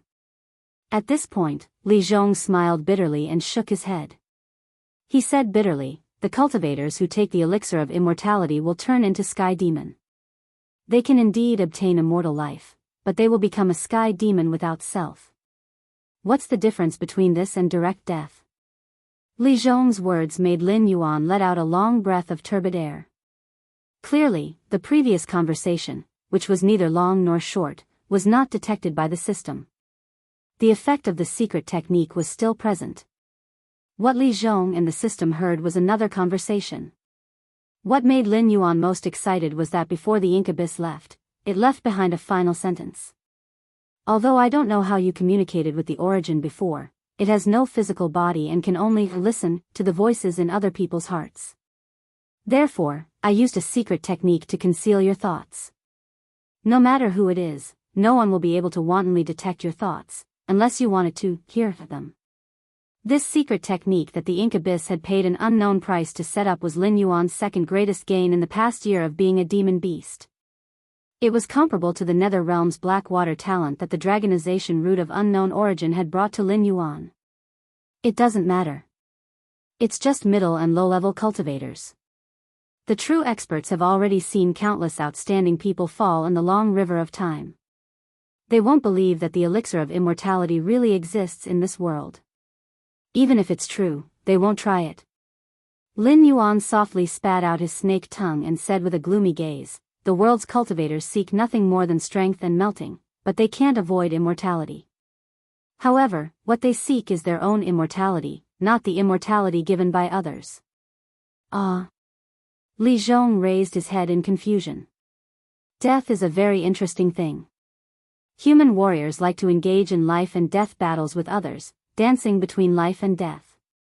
This way, they can become even more powerful existences. Fighting with humans, fighting with demonic beasts, they are all pursuing death. They are seeking for a breakthrough in that slim chance of survival. Therefore, what makes cultivators move forward is not cultivation, but death. If they want to pursue immortality, they won't resist the existence of death, because the latter is the best medicine to spur them forward. If immortality can be obtained easily, then what's the point of cultivation? Lin Yuan smiled indifferently and joked, a bunch of trash who don't know how to cultivate. No matter how many of them there are, they are still trash. Cultivation was a very difficult thing. Without the help of external forces, every realm was a ladder to the heavens. Lin Yuan's own cultivation was like this, and the northern frontier's cultivators under his command were also like this. Lin Yuan had never understood why those who were loyal to him could increase their strength so quickly. For example, Li Zhongsheng, as a member of Shen Lin Jun's reserve force, although Li Zhongsheng was an outstanding person, he was definitely not a monster. However, ever since he came to the northern frontier, Li Zhongsheng had grown rapidly. Now, he had become one of the top generals in the northern frontier, far surpassing those Shen Lin Jun's reserve force who were in the same batch as him. The speed of cultivation could be explained. After all, Lin Yuan was now the largest spiritual item merchant in the Tianwu continent. His subordinates could naturally obtain more and better spiritual items. With the advantage of a huge amount of resources, the northern frontier's cultivators could grow much faster than others. Using spiritual items to increase one's cultivation was not a problem, but spiritual items would not directly increase one's combat strength and combat experience. However, after the northern frontier's cultivators' strength soared, they could quickly grasp the combat strength of their own realm. They were even more powerful than those unorthodox cultivators. There was also the sudden exposure of the northern frontier's aristocratic families and Kong Lezin's secret operation, and the sudden disappearance of the northern frontier's sections. These were all unsolved mysteries in Lin Yuan's heart. Until today, Lin Yuan finally got the answer. Because he had the help of heaven. He had the origin of heavenly Tao behind him. Naturally, everything went smoothly, and the speed of his subordinate's strength was naturally rapid. After all, the strong enemy he had to face was not the Shenwu dynasty or those top forces, but a saint who had stolen the heavenly Tao. Lin Yuan's own strength could not increase slowly, and the existence of his subordinates naturally could not drag him down. Therefore, the entire northern frontier had the heavenly Tao behind him. Naturally, the speed of his growth was not something that ordinary people could compare to. What do you mean? Li Zhong seemed to have just reacted. He looked at Lin Yuan with a respectful expression. Withdraw all the spies in the south. If they want to cause trouble, let them cause trouble. Lin Yuan stretched his body and sneered. Originally, I had to make a trip to the West Sea Dragon Palace to clean up the mess for those evil cultists.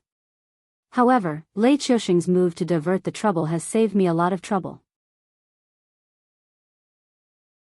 Just wait, those evil cultists are not people who are willing to suffer losses.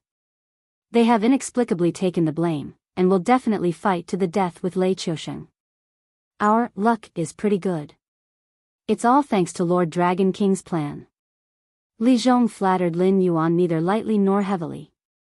In fact, in his opinion, everything that happened today was calculated by Lin Yuan in advance. It was just that Lei Qiusheng and Lin Yuan had schemed against each other, and in the end, neither of them had gained much advantage. However, to the northern frontier, not suffering losses was a victory, because the northern frontier was not the one who had to clean up the mess. In the end, Lin Yuan was still better. He could not figure out why Lin Yuan would attribute all of this to illusory luck. If you want to change the plan, how should we deal with the Frost Mirror Cavalry? Li Zhong saw that Lin Yuan had the intention to leave, so he quickened his pace to catch up with him and asked in a low voice. Lin Yuan glanced at Li Zhong and chuckled. Zhang Xiuzhu has already started, and those graduates of the Northern Frontier Military Academy will not watch their classmates rise without doing anything. Since they are willing to do this troublesome thing, then let the Frost Mirror Cavalry and Shenlin Jun's reserve troops be the first bones for them to make a name for themselves. Zhang Xiuzhu's move to defeat Shenlin Jun's reserve troops had actually gone against Lin Yuan's original intention, forcing him to change the plan. Since things had already come to this point, he would not force it. Before he had enough strength, he could only follow the will of the heavens. Now, he only hoped that the Sky Demon Army could give him enough help so that he could get rid of this puppet status as soon as possible. At the very least, he had to have enough strength to wrestle with him before the system reacted, so that he would not have everything taken away from him in an instant.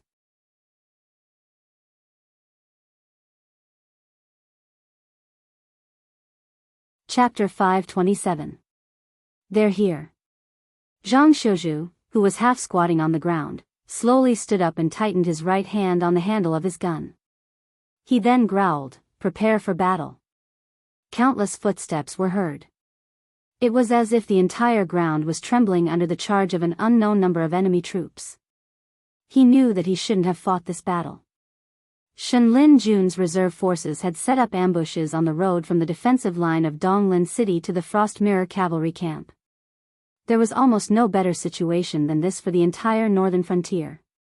A few charges and hundreds of lives would have been lost, and they would have been able to return to the defensive line of Donglin City.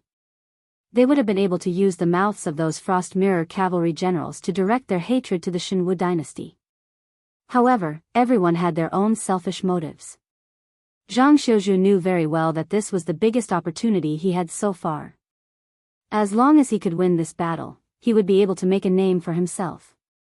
When the punishment from the king's residence at the northern frontier came, he would not be killed no matter what. There were only two possible outcomes. The first would be to lead the army to wipe out the Frost Mirror Cavalry and Shenlin Jun's reserve forces that were spreading throughout the northern territory. The second would be to remove him from the southern expedition and have him form a new army to defend the border. He would have to suffer the consequences of not being able to kill the Shuangjin dynasty. Clang! Clang!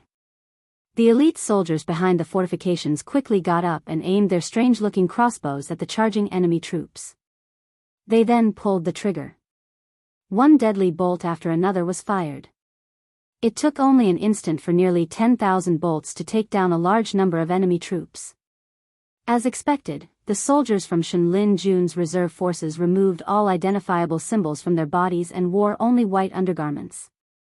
Without armor, there was no way they could have withstood the bolts with just a few layers of cloth and their bodies. Furthermore, the crossbows in their hands were anything but ordinary. Those were repeating crossbows that had been painstakingly researched by the Ministry of Works of the Northern region, capable of firing all 30 bolts stored in the crossbow box within a single second. Even sturdy armor might not have been able to withstand 30 consecutive shots. Even the airborne realm warriors, who were shielding their bodies with spiritual chi, ended up with blood splattering all over their bodies. However, this kind of crossbow could be said to be a single-use item. Without a special method, it was impossible to remove the crossbow case. Forcibly removing the crossbow case would only cause part of the mechanism to self-destruct, and the entire crossbow would be destroyed. On the fierce battlefield, without enough logistical support, the emptied crossbows could only be thrown aside, waiting to be picked up when the battlefield was cleaned up to see if they could be used again. Zhang Xiuzhu had emptied all the crossbows he had brought with him in the first round of attacks. He did not consider the problem of suppressing the enemy after that. He wanted to deal the greatest blow when the enemy was unprepared. As it turned out, Zhang Xiuzhu's crazy strategy was indeed successful. After a round of firing, at least 800 of the enemy troops at the front were killed on the spot, and the number of those who were crippled and seriously injured was uncountable. Archers, change your equipment. The shooting position must be used again within 5 breaths. Zhang Xiuzhu called out. Then, he waved his hand and growled, "Swordsmen and shield bearers, what are you waiting for? Do you have to suffer another round of attacks before you know how to build a second defensive position with shields? In a team of more than 2,000 people, there was no need for semaphore or heralds. With Zhang Xiuju's cultivation level close to the heaven's strength realm, he could make all the soldiers hear his orders with his voice alone. However, Zhang Xiuju's command was not slow. How could the enemy, as the most elite soldiers of the Shenwu dynasty, be easy to deal with? Almost at the same time Zhang Xiuju opened his mouth, a black rain of arrows shot out from the dense forest. Moreover, this attack was an indiscriminate attack. Not only did Zhang Xiuju and the others' defensive position, but even the wounded soldiers lying on the ground outside were also enveloped by this rain of arrows. Between soldiers, relationships were very important. Putting aside the fact that they ate and lived together, if they were injured or killed in battle, having two more brothers would increase their chances of survival. At the very least, they could ensure that their corpses would be sent back to their hometowns and return to their roots. Therefore, the moment he realized that the enemy was attacking, Zhang Xiuju originally wanted to order the whole army to press forward and temporarily abandon the defensive position to stay with the wounded soldiers outside. However, the enemy's abnormal attack made Zhang Xiuju stunned for a moment. He could only helplessly accept this loss. He waved his long spear and swept away the arrows that were shot at him. He no longer had the leisure to take care of his other comrades. At the same time, Zhang Xiuju became more and more certain that this Shenlin Jun reserve army had reached a stage of desperation. Now, other than killing all the enemies and taking away the supplies for a meal, they did not have any other thoughts. They also did not care about the friendship between comrades. They did not have any food or medicine. Therefore, from the beginning, these wounded soldiers were treated as dead people by them. Puff! In the blink of an eye, a sharp arrow shot into Zhang Xiuju's shoulder. Zhang Xiuju staggered back 2 steps. He glanced at the soldiers who were in a daze and roared, "Swordsmen and shield soldiers, withstand the arrow rain and build a defensive position. Archers, quickly get into position and prepare to counterattack. What the hell are you waiting for? Are you waiting for the enemy to finish shooting?" Before the two sides engaged in hand-to-hand combat, the archers on both sides usually shot at each other. In fact, who was at a disadvantage and who was at an advantage, actually depended on the shooting accuracy and shooting frequency of the two troops. If they could suppress the enemy behind the defensive fortifications and not dare to show their heads, they could almost achieve 0 casualties and cause a very terrible blow to the enemy. But what were his subordinates doing? Hiding behind the supply wagons and trembling? Strictly speaking, compared to the elite troops of the southern expedition, Shenlin Jun's reserve troops had only practiced a few more times and their general cultivation was higher. However, their battlefield experience was not as good as the soldiers of the southern expedition. However, in this first round of combat, the gap between the two sides immediately became obvious. The reason for this was very complicated. The most obvious reason was that Zhang Xiuju lacked reputation and military achievements. Even if Zhang Xiuju stirred up the morale of the whole army, he himself was just a team leader of the southern expedition. If it were not for Li Zhongxing's favor, many of the people present would have higher military ranks than Zhang Xiuju. Moreover, Zhang Xiuju had done almost nothing before except for his good performance in the military academy of the northern frontier. On the other hand, even if the opponent was only a reserve soldier, he was still a reserve soldier of the first army of the Shenwu dynasty. When the two sides met, the gap in confidence between the two sides was obvious. Although the morale of one side was low, there was no way to retreat. They could only fight with all their might. Their morale was indeed good, but they did not have the confidence to win. Therefore, the moment they made a mistake, it was easy to be beaten like an ostrich.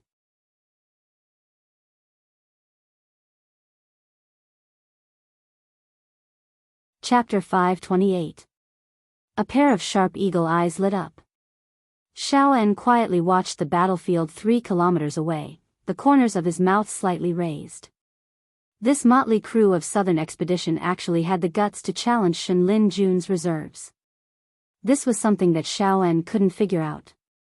What he couldn't figure out even more was why Zhang Xiuju's overconfident behavior could attract the attention of the Dragon King. Dragon King even asked him to personally lead the troops to back up this young general. Furthermore, Dragon King also asked him not to intervene in the battle before the other side completely collapsed. This was to let this guy suffer a big loss, but at the same time, to protect him from death. It seemed that Dragon King intended to put this young general in an important position. Xiao En's eyes flashed. He reached out and pressed down on the composite bow raised by a guard beside him. He gently shook his head and said, "Now is not the time for us to enter the game. Let's see what other countermeasures he has."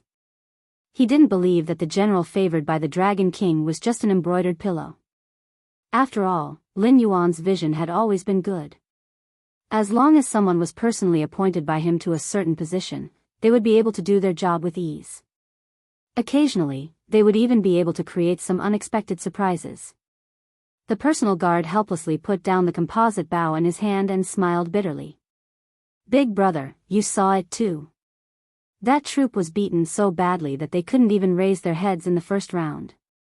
According to the fighting rhythm of the archers, if they can't organize an effective resistance to suppress the enemy's offensive within 5 minutes, they will all be shot into sieves." Xiaoan's troops were almost all of the Tree Elf tribe's demi-human warriors. As Lin Yuan's most proficient archers, the experience of these Tree Elves told them that the friendly forces at the front had completely collapsed.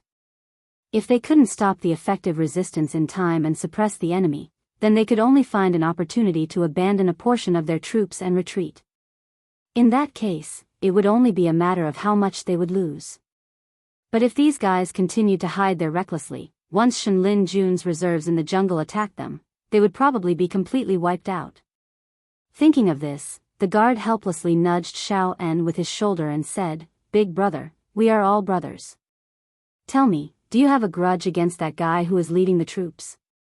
As long as you nod, we will find an opportunity to kill him with an arrow. It's better than the friendly forces at the front being completely wiped out." "Pa!" Xiao En slapped the guard on the back of his head and said fiercely, "Dragon King's order, before the friendly forces at the front are completely defeated, not to intervene in the battle situation. Do you want me to violate the order?" Speaking of this, Xiao En paused, and the light in his eyes flickered. He chuckled and said, "Besides, you also know that this troop still has the opportunity to counterattack and even seize the initiative, which means that they haven't completely collapsed. Before that, you stay here obediently and don't act rashly. Otherwise, if the Dragon King is angry, no one will be able to save our heads." The personal guard grimaced and rubbed the back of his head.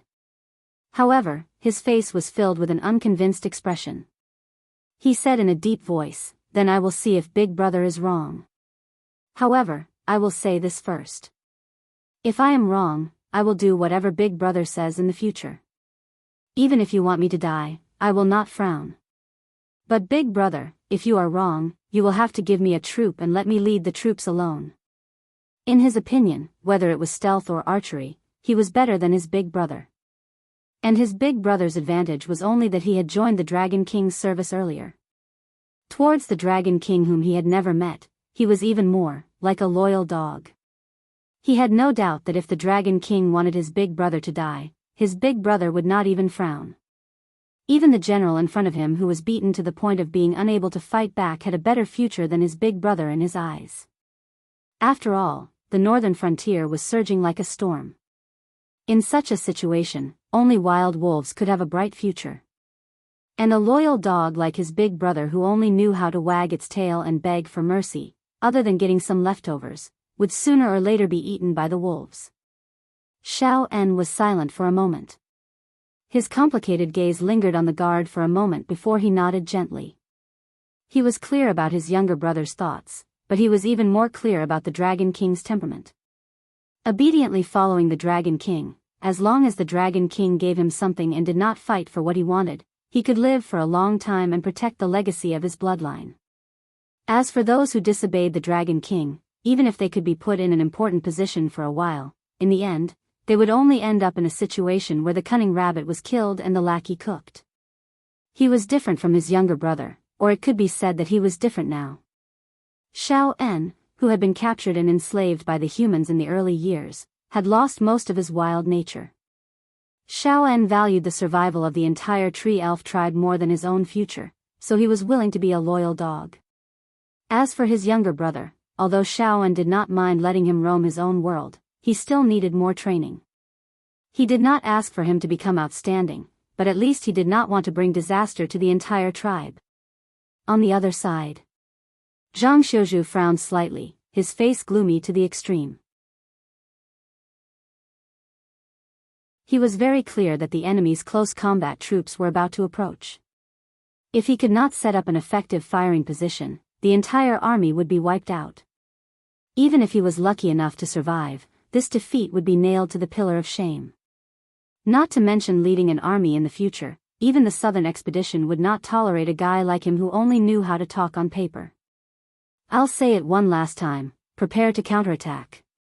Those who disobey will have their entire family wiped out. Zhang Xiuzhu threw away the spear in his hand and rolled away to avoid a cluster of arrows. He then picked up a bow from a corpse. His movements were as quick and violent as a cheetah. He drew his bow and shot 3 arrows in a row. Suddenly, several muffled groans resounded in the jungle. At this moment, Zhang Xiuzhu completely forgot about the demeanor of a scholarly general. He, who did not have any achievements or glory, did not need those superficial things.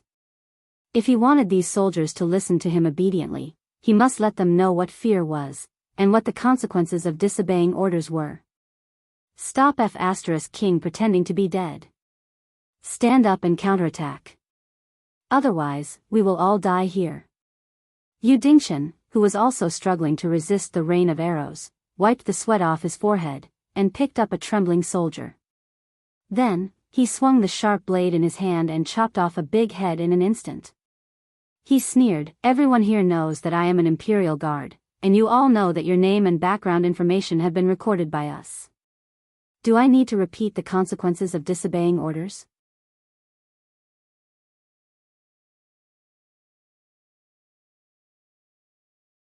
Chapter 529. Yu Dingshan did not come from a military background, so he was unfamiliar with how to boost morale. He did not know what to do next. However, as the Qinhu of the Imperial Guards, Yu Dingshan's mentality resonated with Zhang Xiuzhu's to a certain extent. Furthermore, he knew that if the situation continued to deteriorate, all of them would die.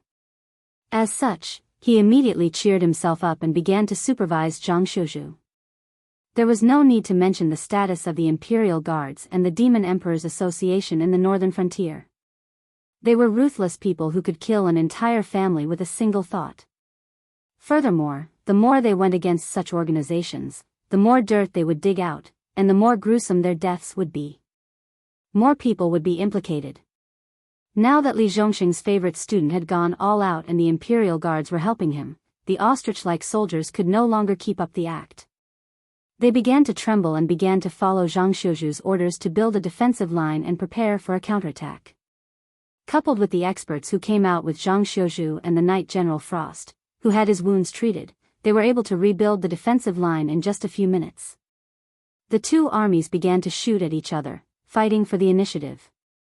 While Shenlin Jun's reserve troops had excellent shooting skills, the Southern Expedition's troops were well equipped. After seeing that their enemies were either killed or injured by their arrows, the morale of the Southern Expedition's troops was greatly boosted. They were able to suppress the reserve troops of the Southern Expedition in the jungle. After all, fighting was a physical activity, especially in such a life-and-death battle. If one had 10% of their strength, they would not dare to use only 90%. As such, the rhythm of shooting at each other only lasted for about 10 minutes. Even the airborne realm soldiers were sweating profusely and panting as they sat on the ground. They no longer had the strength to draw their bows and nock their arrows. This was the time it took for the Southern Expedition soldiers to take turns to shoot at the enemy. Therefore, at this moment, almost 80% of the soldiers had completely lost their strength. Even if the enemy rushed in front of them, they did not have the ability to stand up and fight. As for the Shenlin Jun reserves in the forest, they had not eaten properly for several days, so they did not have much physical strength left. How could they withstand this level of consumption? In this short 10 minutes, the first 3 minutes were still shooting at each other, but in the next 7 minutes, it was almost like the southern expedition was crazily shooting arrows into the forest. There was no sound for a long time. Zhang Xiuzhu was silent for a moment before he silently pulled out the arrow from his shoulder. He called for a medic to treat his wound. Feeling the burning pain in his shoulder, he grimaced and roared, "Brothers, do you see this? You guys aren't any worse than those scum. As long as you dare to fight with them, you will realize that dregs will always be dregs, and we are fierce tigers." All the soldiers looked at Zhang Xiuzhu in a daze. No one cheered, and no one echoed. It wasn't just because they didn't have the strength. It was also because Zhang Xiuzhu's decision was to use the lives of their entire families to threaten them into going to war. After all, only one of them would die in battle, and there would even be pensions for their families. However, once this military order was carried out by the imperial guards, the three tribes who feared war would no longer be just empty words. No one would like such a general, even if he led them to a battle that they could not win. No one would think about whether they were wrong, because this was the deep-rooted bad habit of human beings. "Medic, come forward and treat the wounds of our brothers. The rest of you, prepare to eat, then rest and recover your strength. Those who still have strength, come with me to see if there are any wounded soldiers who are still alive. Behead them and let them know the consequences of being our enemy." After the voice fell, Zhang Xiuzhu picked up his long spear again and stepped out of the camp. Although he had long been mentally prepared, he still felt a big difference when he was suddenly treated coldly by his own soldiers. Yu Dingxian sighed softly and quickly caught up with Zhang Xiuzhu. He reached out and patted him on the shoulder, and said in a deep voice, "I remember this saying is from the first lesson of the military academy. Although I am a layman, I don't think you did anything wrong. In that situation, if you gave up on these people and chose to break out, their families would have lost their sons, husbands, and fathers. It would be 100 times worse than now. I believe they will understand you sooner or later." "I know." Zhang Xiuzhu nodded slightly, and his eyes glowed again. He smiled and said, "Thank you for what you did before. If you didn't reveal your identity, they would still have ignored my words." He had long known what it meant to be merciful, not to say that all generals were cruel and bloodthirsty, but a cruel fact that all leaders had to accept. If you didn't have enough strength, background, and reputation to convince your soldiers that as long as they strictly followed your orders, they would be able to obtain the final victory, then, no matter how well you planned and how well you prepared, as long as the enemy found a flaw in your plan, the morale of your soldiers would drop, and they would become lambs waiting to be slaughtered. Those famous generals who could devise strategies and determine victory from thousands of miles away did indeed exist. However, they had earned their fame through countless battles. As the soul of an army, they only needed to tell their subordinates that victory was inevitable. Even if all the soldiers on the front lines were killed, the soldiers behind them would think that it was a necessary sacrifice before victory. Then, they would continue to charge forward and fight. The situation is settled. The light in Shaoan's eyes slowly faded, and his eyes returned to their original state. He smiled at the guard beside him. The guard waved his hand in annoyance, but he didn't say anything unpleasant. He didn't understand how the army that had been beaten by the enemy a moment ago, and didn't even dare to fight back, suddenly became fierce and defeated the enemy in the dense forest. "Pa! Pa!" Shaoan reached out and patted the guard's shoulder. He smiled and said, "I will continue to lead people here to clean up the enemy. You lead the cavalry and quickly bypass here. Go to the barracks at the other end of the dense forest and pass down the order. Let them launch a general attack. Be sure to kill all the Frost Mirror cavalry in the camp before sunrise tomorrow. In addition, remember to let them put on Shenlin Jun's reserve armor for the fallen brothers." He paused, and then slowly said, "I know you look down on me, and I'm too lazy to argue with you. I also know you want the opportunity to lead the army alone, and I can give it to you. But I hope you will use your brain more, and think about the consequences before you make a decision. Even if you don't think for yourself, you have to think for the people in the tribe, for your father, for your brothers and sisters."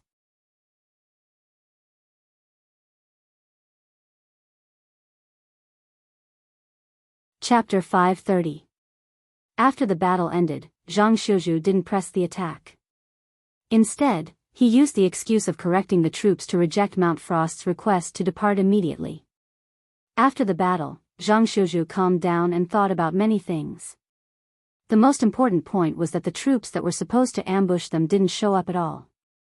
However, since they were patrolling nearby, they must have realized that there was a battle going on here. Yet, they didn't help. Obviously, they had received some special orders. Based on this, Zhang Xiuzhu quickly realized that Dragon King was watching his every move. Even the casualties of this battle had been sent to the northern frontier through the intelligence agency. Since he had achieved his goal, Zhang Xiuzhu didn't forget what his mission was. So, he stopped. It would take time to completely wipe out Mount Frost's cavalry, and he could only try his best to buy as much time as possible. Phew, after letting out a long breath, Zhang Xiuzhu put his hands behind his head. His eyes shone with an obscure light. Yu Dingchen, who had changed into a white Kirin uniform, opened the tent flap and walked to Zhang Xiuzhu's table. He put a bowl of steaming rice on it and said with a smile, "They said that you've been staying in your tent since you came back. You haven't even eaten. Now that you're the commander-in-chief, you can't fall here before the mission is completed." Zhang Xiuzhu looked at the big bowl in front of him and squeezed out a stiff smile. He looked up at Yu Dingchen and asked, "Actually, I don't understand. As a Qinhu of the Imperial Guards, why did you give up the safety of the rear and willingly stay in the southern expedition as a pawn after delivering the order from the northern frontier king?" "Because the southern expedition is short of manpower." Yu Dingchen pulled a chair over and casually sat in front of Zhang Xiuzhu.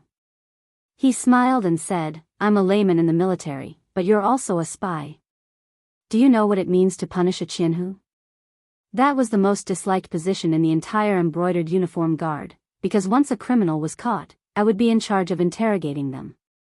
If I couldn't get anything out of them, then all the blame would fall on me. Therefore, in order to ensure that I can keep my clothes and my life, I have to resort to any means. I have to be covered in blood every day. At this point, Yu Dingchen smiled and continued, "It's a pity that I managed to get something out of them.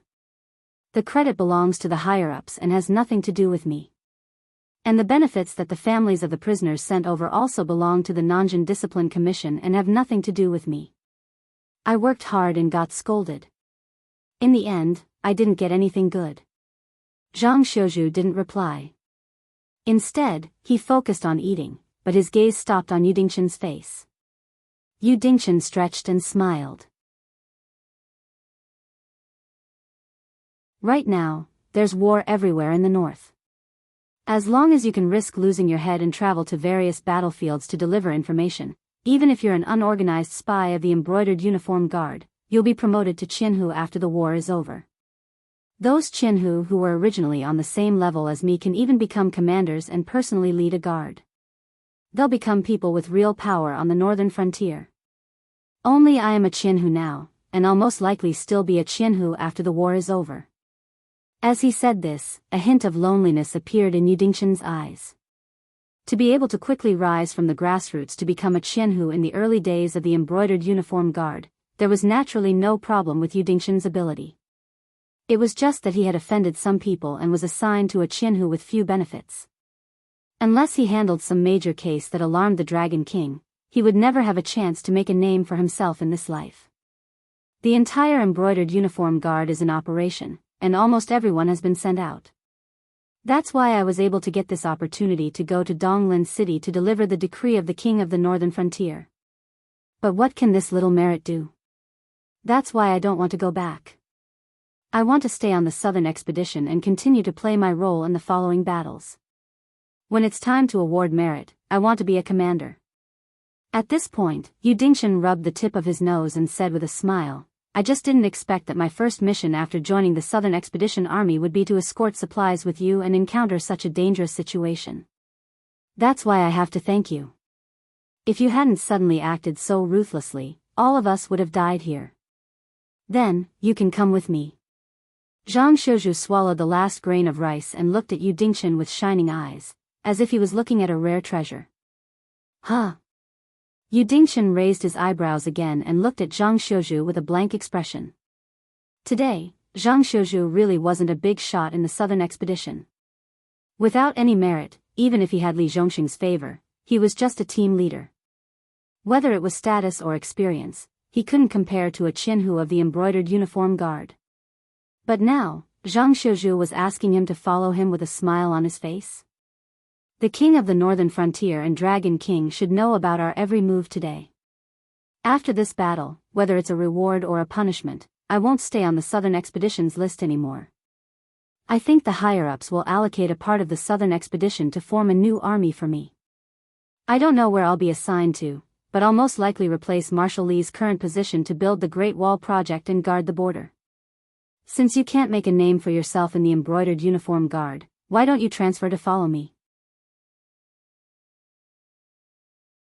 Zhang Xiuzhu put the bowl back on the table and asked with a serious face. Yu Dingchen's expression changed several times. After a while, he slowly raised his eyelids and smiled bitterly. I think you overestimate me. I told you that I'm a complete layman in the military. If you want to entrust me with important tasks, I'm afraid it won't work. Tuck. Tuck. Tuck. Zhang Xiuzhu tapped his fingertips on the table and stared at Yu Dingchen. He said in a deep voice, when do you think the embroidered uniform guard and the Association of the Demon Emperor will have a winner? Even if one side doesn't die, at least there should be a male and female side, right? Yu Dingchen's breathing stopped slightly, and his eyes began to flicker. It wasn't a secret that the two major spy agencies in the northern frontier didn't get along, but other than Sherdong and Luo Su, no one dared to mention it openly. At most, they would fight openly and secretly. Therefore, Zhang Xiuzhu's behavior could be described as crazy. If they can't be separated, even if they can be separated by force, the conflict will erupt again. Maybe in 10 years, maybe in 100 years. Zhang Xiuzhu abruptly stood up from his seat and said with a smile, I've always been bold, so I've decided to be bold again this time. But I need your help, as well as a group of professional spies to carry out this plan for me.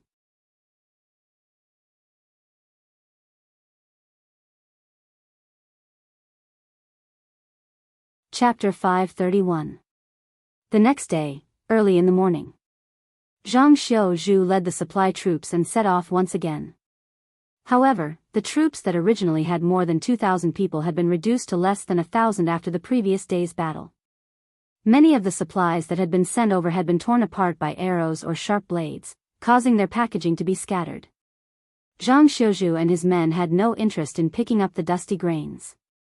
After calculating the number of supplies left, they sent a group of sentries into the forest.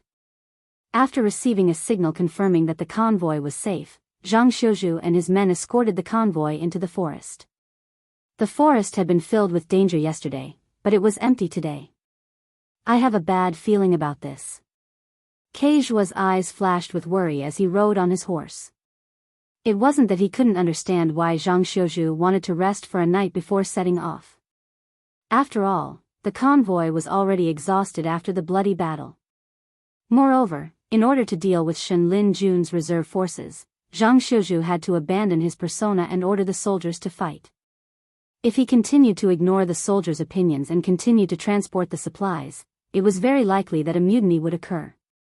Therefore, even the Frost Mirror cavalry didn't urge Zhang Xiuzhu to set off. Although they weren't so tired that they didn't want to move, they were still exhausted. If there was a mutiny, they wouldn't even be able to run out of the simple fortifications. But for the entire night, Kaifan had felt uneasy, as if something big had happened.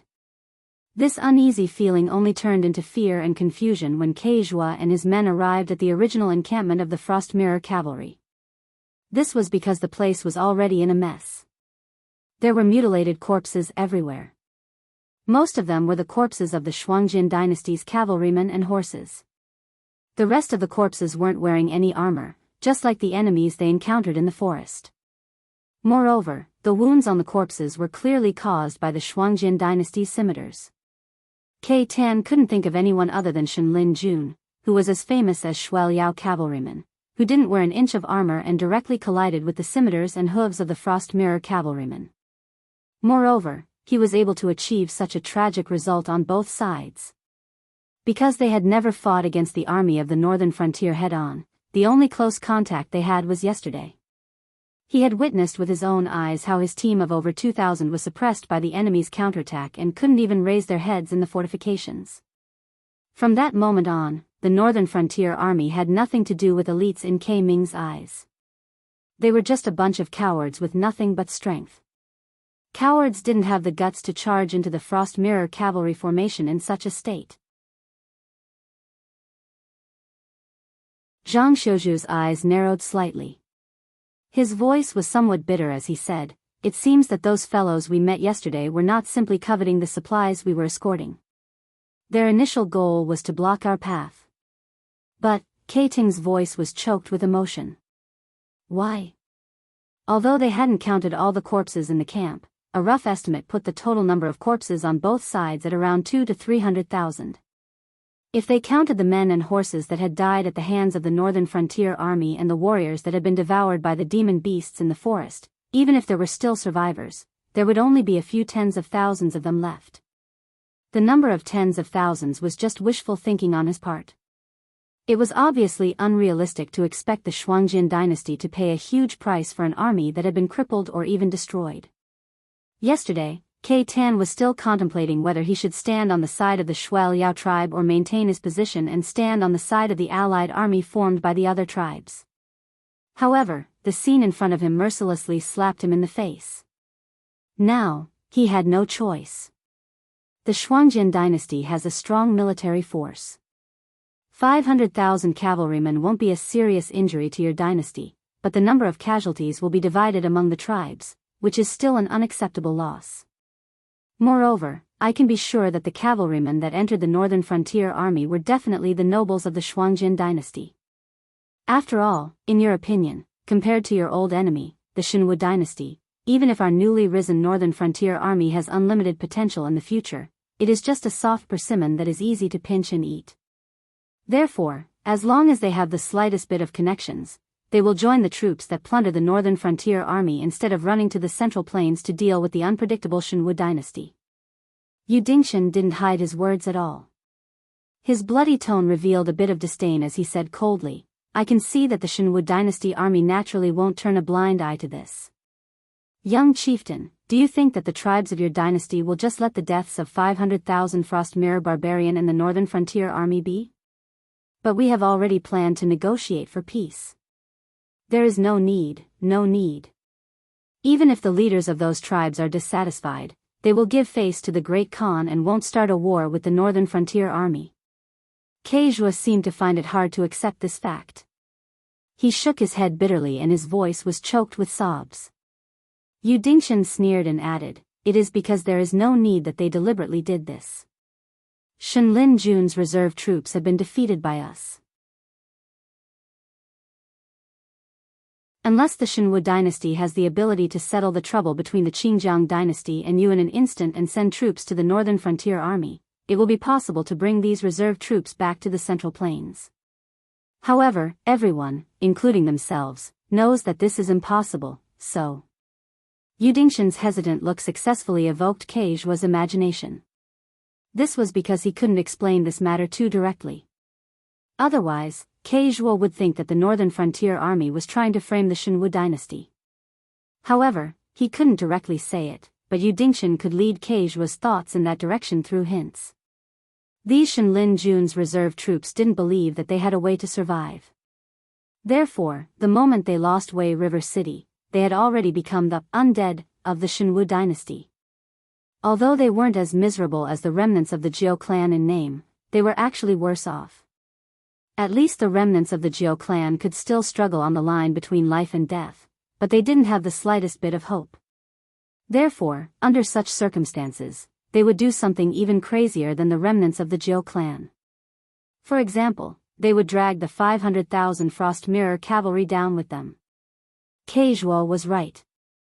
If both sides insisted on negotiating for peace, then this kind of action would be meaningless. However, the Frost Mirror Khan was already old and frail, and no longer had the heroic spirit he once had.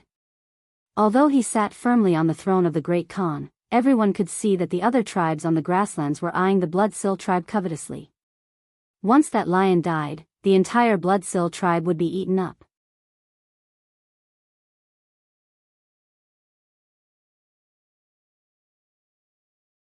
Chapter 532.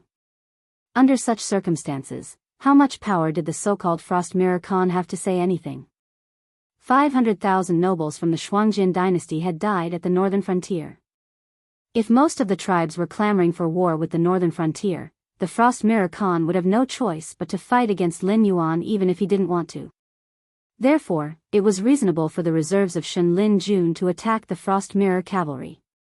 As people who were doomed to die, trading one life for one life with the northern frontier was undoubtedly the best choice for them. Even though the Shen Lin Jun reserves weren't the ones who did this.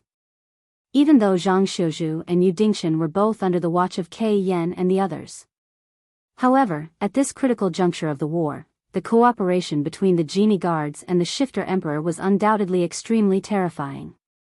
Therefore, they were very clear about what had happened here last night and who had died here. The Shen Lin Jun reserves that had been hiding in the forest last night were just a group of defeated soldiers who had accidentally wandered here. They were a very helpful chess piece to Lin Yuan's plan. However, Zhang Xiuzhu's determination to fight almost ruined Lin Yuan's plan. After all, if Zhang Xiuzhu really won, the supply troops would have no excuse to delay and would have no choice but to march forward. When the two sides met, the Frost Mirror cavalry would be full of energy after a full meal. They wouldn't even need to wait for the northern frontier to negotiate with the Shuangjin dynasty. They would be able to follow the route the supply troops took and meet up with the main force. Although the Shuangjin dynasty wouldn't have the guts to pay the northern frontier a little less ransom, if that happened, Lin Yuan's plan would fall apart. After all, a wolf that hadn't been beaten would still be eyeing the northern frontier covetously. The tribes that hadn't suffered a loss wouldn't ignore the Great Khan's order to make up for their losses. They wouldn't let their men rush into the central plains and the south of the Shenwu dynasty to plunder. Fortunately, Zhang Xiuzhu had overestimated himself. He had also overestimated this group of elites who had been honed on the battlefield. Zhang Xiuzhu had the advantage of striking only after the enemy had made the first move. Although he had barely defeated the enemy's greed for the supply troops, he had also lost the ability to continue marching. Because K Teng had personally experienced that battle, he knew that the performance during the battle was not something that could be achieved by putting on a show. Although the enemy in the forest did not reveal their identity, they had jumped straight to the point that they were werewolves. This was because in the north, there was only one army that dared to intercept the supply troops of the northern frontier and had sufficient combat power. The Frost Mirror cavalry that were restricted by the terrain could only defend the plains. They did not dare to enter the forest to fight. Therefore, a great path of survival was right beside them. They did not have the courage to explore it. They could only hide in the camp and wait for a slow death. Therefore, at this point in the show, as long as the defeated army was not captured alive by K Teng and his men, the Shen Lin Jun reserves would be like yellow mud falling into their pants. Even if it wasn't sh*t, it would still be sh*t. There was no need for Yu Dingshan and Zhang Xiuzhu to guide them. No matter what happened next, K Teng would lock the identity of the enemy as the Shen Lin Jun reserves. This was why the current scene was happening. At this moment, K Teng, who had been forced into a dead end, had a gloomy expression on his face. He directly placed his hatred on the Shen Lin Jun reserves. This was not because Zhang Xiuzhu's plan was good. It was because the enemy had given him a godly assist. It was as if the heavens were helping him. As for the survivors, that was even more impossible. Because the Shen Lin Jun reserves in the forest were not withdrawn at all. Last night, Xiao En and his tree elf guards sneaked into the camp and slit their throats with short knives. Not to mention leaving behind corpses, they even cleaned up the blood stains. After all, they were fighting in the forest at night. Even if the regular army of the Divine Forest Army came back, they wouldn't be able to compete with these demi-human warriors. This was especially true for the agile tree elves who were good at stealth and assassination. Because of Xiaoan's outstanding performance, in the eyes of K Teng and the others, Zhang Xiuzhu had made a wrong inference from the beginning. The defeated Shenlin Jun reserves did not come for the military supplies at all. Their purpose was to occupy the forest and block the military supplies to buy time for their comrades who were fighting with the Frost Mirror cavalry. After the mission was over, these Shenlin Jun reserves did not even collect the corpses and hurriedly retreated, leaving behind a mess on the ground. Ting swallowed his saliva and gasped for breath. 500,000 Frost Mirror cavalry. Even if they are not completely destroyed, the remaining ones are all defeated soldiers who have been scared out of their wits. So I think they don't know that we paid a high price to redeem them. What about you guys? After he finished speaking, the rest of the Frost Mirror cavalry looked at each other and did not know what to say. As an envoy personally appointed by the Shuangjin dynasty, Ting naturally stood on the side of the Shualiao tribe. However, these Frost Mirror cavalry were originally the warriors of their own tribes. They came out specifically to see how the warriors of their own tribes were doing. But when they arrived at their destination, they suddenly realized that the 500,000 Frost Mirror cavalry had all turned into cold corpses. For a moment, their faces flushed red, and they stuttered, not knowing what to say. After all, Ting had two choices, but they only had one choice. Now that they were all dead, they did not even know what to say when they returned. However, they had to admit that the 500,000 Frost Mirror cavalry was indeed not worth the price. Instead of spending a large amount of money to buy back a batch of incomplete corpses, it was better to save the 13th prince of the Shualiao tribe. That way, the Shualiao tribe would more or less compensate them. Stop hesitating. The veins on Ting's forehead throbbed as he said fiercely, Shenlin Jun will not let go of any opportunity. If the 13th prince is killed by those bastards while you are hesitating, there is no need for us to go back. Let's just kill ourselves here. We don't want to drag the tribe down with us. I agree to take the 13th prince back. Seconded. Me too. After being yelled at by Ting, the Frost Mirror cavalry realized that they had no other choice. Although they really did not want the 13th prince, who was known as the #1 warrior of the Shualiao tribe, to return to the Shualiao tribe, they made the wise choice to save their own lives. After all, the 13th prince might not join forces with the 3rd prince after he returned. One of them was a scholar, while the other was a warrior. A ferocious wolf and a cunning fox would never walk side by side. When that time came, it would be time for their tribe to fight for the throne.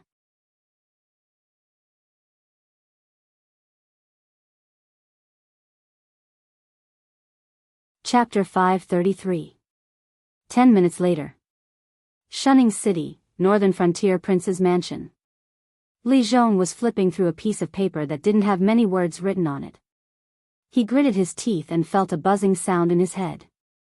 Because of the two outstanding Secret Service organizations, the Embroidered Uniform Guards and the Association of the Demon Emperor, although the flames of war had ignited in the entire Northern Territory, it didn't affect the efficiency of receiving intelligence from the rear at all. From the moment Zhang Xiuzhu wanted to arm wrestle with Shenlin Jun's reserve, every move on the field didn't escape Li Zhong's eyes. But intelligence was intelligence. The letter in Li Zhong's hand was personally delivered by Zhang Xiuzhu. The content was very simple and very bold. Because Zhang Xiuzhu wanted to establish the 3rd Secret Service organization in the Northern Frontier, the Military Intelligence Division, whose full name was the Military Intelligence Analysis Division. The Embroidered Uniform Guards had a very special position in the Northern Frontier. Because other than Luo Su, all the members of the Embroidered Uniform Guards were from the Association of the Demon Emperor. They were a secret service organization that was trained by Lin Yuan himself. Since they officially left the Association of the Demon Emperor, they carried the halo of personally appointed by the Dragon King. So in the eyes of the local government, they were an existence that had to be opened wide. Even the lowest level of Embroidered Uniform Guard's Secret Service agent had to be respectful to the local government. Because disrespecting them was equivalent to disrespecting the Dragon King. But not everyone would give face to the Embroidered Uniform Guards. For example, some of the Demon Emperor's guild with similar authority didn't like the Embroidered Uniform Guards. After all, the members of the Embroidered Uniform Guards were all from the Association of the Demon Emperor. Many of the Baihu and Xinhu who had real power in the association of the Demon Emperor were at the same level as the younger brothers. They had to smile and call everyone Big Brother when they saw them. With the sudden rise of the embroidered uniform guards, these younger brothers also became important figures in the northern frontier. This made the Demon Emperor's guild feel like their rice bowl was stolen. This was the reason why the two sides didn't deal with each other from the beginning. Furthermore, the stronger the embroidered uniform guards were, the weaker the Shifter Emperor's assembly's method of obtaining information would be. In the later stages, the Shifter Emperor's assembly would no longer have anything to do with the Shifter Emperor's assembly. Therefore, whether it was for power or profit, the association of Shifter Emperors and the embroidered uniform guards were like fire and water. The embroidered uniform guards had a halo, but so did the Shifter Emperors Association. After all, it was a faction personally supported by Lin Yuan. The Shifter Emperors Association had quite a bit of influence in the entire northern frontier. Even the local tyrants in the gray areas had to depend on the Shifter Emperors Association if they wanted to earn some money. It wasn't difficult for the local government to do something well, but to do it efficiently, they had to use the influence of these local tyrants. After all, in the special appointment system of officials in the northern frontier, there had always been flowing officials and officials made of iron. These officials with salaries and ranks were far inferior to the local government. If they weren't the local tyrants, they were the local tyrants' protection. Most of the time, they had more influence in the local government than their official counterparts. This was because they represented the Shifter Emperors Association. This was an unavoidable situation. After all, the term of an official wasn't long. It was obviously unrealistic to expect a new group of officials to govern the local government in an orderly manner from scratch. They could only rely on the officials to wisely manage their relationships with the local officials. Only by cooperating with both sides could the local government unleash the greatest power of the local government. Therefore, the Shifter Emperors Association, which wasn't considered an official faction, had the right to speak in the local government. This was why they had the confidence to compete with the embroidered uniform guards to see who was the leader of the Northern Frontier's special forces. In name, the embroidered uniform guards could trample on the Shifter Emperors Association. However, if the two sides completely fell out, the Shifter Emperors Association could instantly shut down most of the embroidered uniform guards' offices in the Northern Frontier. However, the embroidered uniform guards and the Northern Frontier's royal residents would have to settle the bloody accounts afterwards. However, whether it was the embroidered uniform guards or the Shifter Emperors Association, they obviously had nothing to do with the military system. Although according to the rules, the embroidered uniform guards could fill in the positions of the military officers. However, at the level of the embroidered uniform guards, they could easily get rich. If there were vacancies in the positions of the military officers who hadn't reached a certain level, the embroidered uniform guards wouldn't easily use their privileges. After all, Yu Dingchen was an exception. After all, being given priority to fill in the positions and having to fill in the positions were two different things. The privileges of the embroidered uniform guards only allowed them to compare with officers from ordinary backgrounds when they were promoted. If both of them had similar abilities and could adapt to the position, the embroidered uniform guards could directly take up the position. However, if they used their privileges, it would be equivalent to leaving the embroidered uniform guards. If they still continued to be associated with the embroidered uniform guards, Lin Yuan and Li Zhong wouldn't let them off easily. It would also temporarily cut off the chance for the embroidered uniform guards to gradually control the entire military officer system. Of course, although the two spy agencies weren't related to the military system, the military still had to accept the supervision of these two agencies when they didn't have their own spy forces. Furthermore, because they weren't on the same side, no one would be nice to the military officers. Therefore, the military had always hoped to form their own spy forces. However, other than Zhang Xiuzhu, who wasn't well known in the northern frontier, no military officer dared to suggest that the military establish their own intelligence agency because it was a taboo. After all, the military was the strongest force of a force. If such a department was allowed to supervise itself, it would only allow the military officers' power to expand infinitely. Sooner or later, there would be rebellions and rebellions. In addition, Luo Su and Sherdong were already badly beaten for power. The cake that they had now was not enough to eat. How could they allow a third spy agency to rise and take over the military system that they coveted but couldn't get their hands on? If such a thing really happened, Luo Su and Sherdong's first reaction would definitely not be to ignore the growth of this hidden danger. These two spy chiefs would immediately join hands to strangle the third party that was a threat to them in the cradle. They wouldn't leave a single chance. However, a triangle was always the most stable shape. Once the military intelligence agency was established, it would undoubtedly be the most suitable for Lin Yuan's main theme of checks and balances. Moreover, it would also free up a lot of manpower, so that the entire northern frontier wouldn't feel stretched for information transmission. Looking at the current embroidered uniform guards, because of this war, the only people who didn't have a mission in the whole shunning city were the typical scapegoats.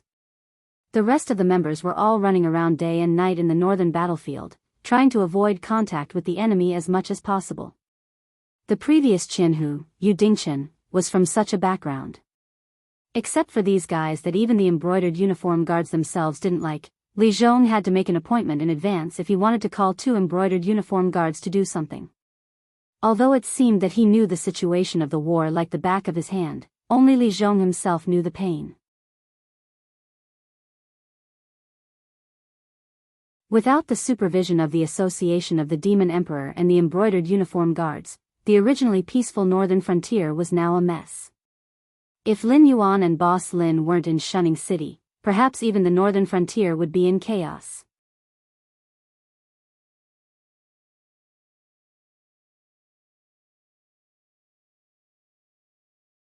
Chapter 534. It's a good idea, but it's a pity that it's too ambitious. Lin Yuan, who already knew the contents of the letter, sighed faintly and smiled.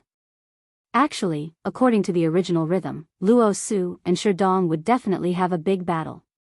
At that time, even a big shot like you wouldn't be able to avoid it, let alone other forces.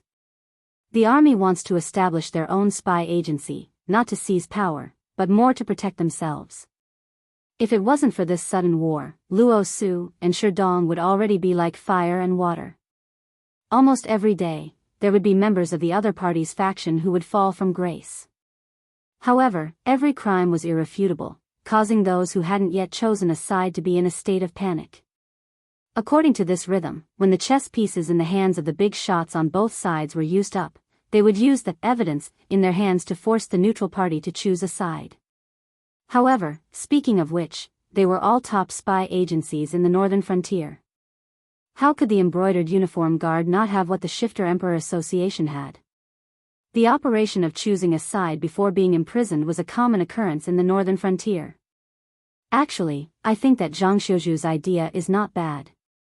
After all, the war has used too much power from the Shifter Emperor Association and the embroidered uniform guard. Now, we have even lost control of our own base. If it wasn't for Zhang Xiu's old subordinates supporting us, I don't know how many forces would have taken this opportunity to meddle in the northern frontier. However, if this continues, the situation will still go out of control. Therefore, I think that instead of letting the Shifter Emperor Association and the embroidered uniform guard continue to fight like this, it would be better to cultivate a third party. Firstly, it would free up some of the spy forces to return to the northern frontier. Secondly, it would also tell Luo Su and Sherdong that they can fight, but if they go overboard, the one who laughs in the end might not necessarily be one of them. However, Zhang Xiuju may have the ability, but his temperament is too bad. Now, he wants to prove himself too much and has even forgotten what it means to be unworthy of a position. If the Dragon King doesn't punish him, he will cause great trouble sooner or later. Li Zhong rubbed his chin and said solemnly, therefore, I believe that even if we want to nurture a third party, this power should not fall into the hands of Zhang Xiuju. According to what Lin Yuan had said in his previous life, Li Zhong should be a Virgo. He strives for perfection in everything and cannot tolerate the slightest flaw. Li Zhong had planned the battle plan against the entire Shuangjin dynasty a long time ago, and it had been carried out smoothly until the appearance of Zhang Xiuju. Although the results did not affect the plan at all, and even achieved a better result, Li Zhong could only say that it was due to luck. It could not be repeated again. If Zhang Xiuzhu's sudden change continued to happen, Li Zhong would be suspicious of all his plans. If Li Zhong had been the one to monopolize the power of this kind of unstable element, he would have definitely killed him. However, he did not have the final say in the northern frontier. He could only put forward his own opinions and wait for Lin Yuan's decision. I'm very curious. What makes you think that the military system does not have its own spy agency? Lin Yuan's eyes narrowed slightly as he said coldly, no matter when, the military is this king's most powerful fist to the outside world. The weapons in their hands will never be pointed at their own people. What **T military intelligence department, there is no need for it to exist. In the end, the original intention of this force was to deal with their own people. Zhang Xiuzhu also saw that you wanted a third party to appear, and that I would not make a move against him before I squeezed out all his value. He grasped this mentality and wanted to become an influential official in the northern frontier. Yes, the Dragon King is wise. Li Zhong trembled as he lowered his head, his face full of resentment. Zhang Xiuzhu's ambition was indeed a little inflated. To put it nicely, he was arrogant because of his talent. It was as if the northern frontier could not move without him. Therefore, no matter who it was, he could make changes at the last minute. All of his actions were to make himself famous and then become an influential figure in the northern frontier. He could even stand shoulder to shoulder with first-rate existences like Li Zhongxing, Zhang Qilin, and Gao Buzhen. However, his little calculations naturally could not escape the eyes of Lin Yuan and Li Zhong. After all, he was a student who had just graduated not long ago. No matter how intelligent he was only an armchair strategist. Compared to existences like Li Zhong and Lin Yuan who had experienced great storms and waves, he was not just a little bit different. However, on this matter, Zhang Xiuzhu grasped Li Zhong's mentality perfectly. Because Li Zhong really did want to set up a third-party spy organization to check and balance Shi Dong and Luo Su, he would also have the intention to kill Zhang Xiuzhu, this ambitious existence. Whether it was Li Zhongxing who admired him or Lin Yuan who made the best use of him, neither of them would watch Li Zhong extinguish this future general. This feeling of being calculated inexplicably made Li Zhong feel annoyed. After a while, he suddenly raised his head and stared at Lin Yuan with his eyes wide open. The military system had its own spy organization. Why did he, the king of the northern frontier, not know about it at all? Do you want to ask why there is a third spy organization in the northern frontier? Why did no one, including you, know about it? Lin Yuan grinned and said, Luo Su knows. Don't look at how fiercely he and Shi Dong fight. Unlike Shi Dong, any of his actions have no disadvantages for the northern frontier. This is because he knows very well that fighting to the death with Shi Dong will not bring him any benefits. The crazier Shi Dong's actions are, the more stable the position of the embroidered uniform guard will be. After all, the first batch of members of the embroidered uniform guard and the third spy organization were personally trained by this king, so they can be considered students of the same generation.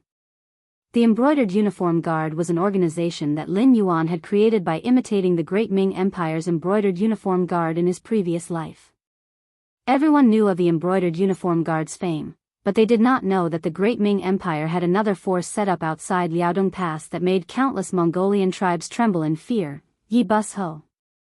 This external scouting force was similar to the scouts that Lin Yuan knew of in his previous life. The requirements were very simple but also very difficult. Those who could go deep into the camp and scout could join Yi Bushu's team. It was said that at Yi Bushu's peak, they could even clearly investigate who the Mongolian Khans met in the camp and what they said. Then, the next day, a document would be sent to the emperor's desk. This special force that had outstanding military achievements in history but few people knew about was set up at the same time as the embroidered uniform guard. Yi Busho was not a member of the embroidered uniform guard. Although they were not as famous as the former, Yi Busho was not any worse than the embroidered uniform guard at its peak. Since Lin Yuan had set up the embroidered uniform guard, how could he forget about Yi Busho? So from the beginning, Lin Yuan did not mind Shi Dong fighting with Luo Su. Because in this kind of situation, a person's ambition would be completely exposed. And with Yi Bushu's existence, the two sides would never reach the point of fighting to the death.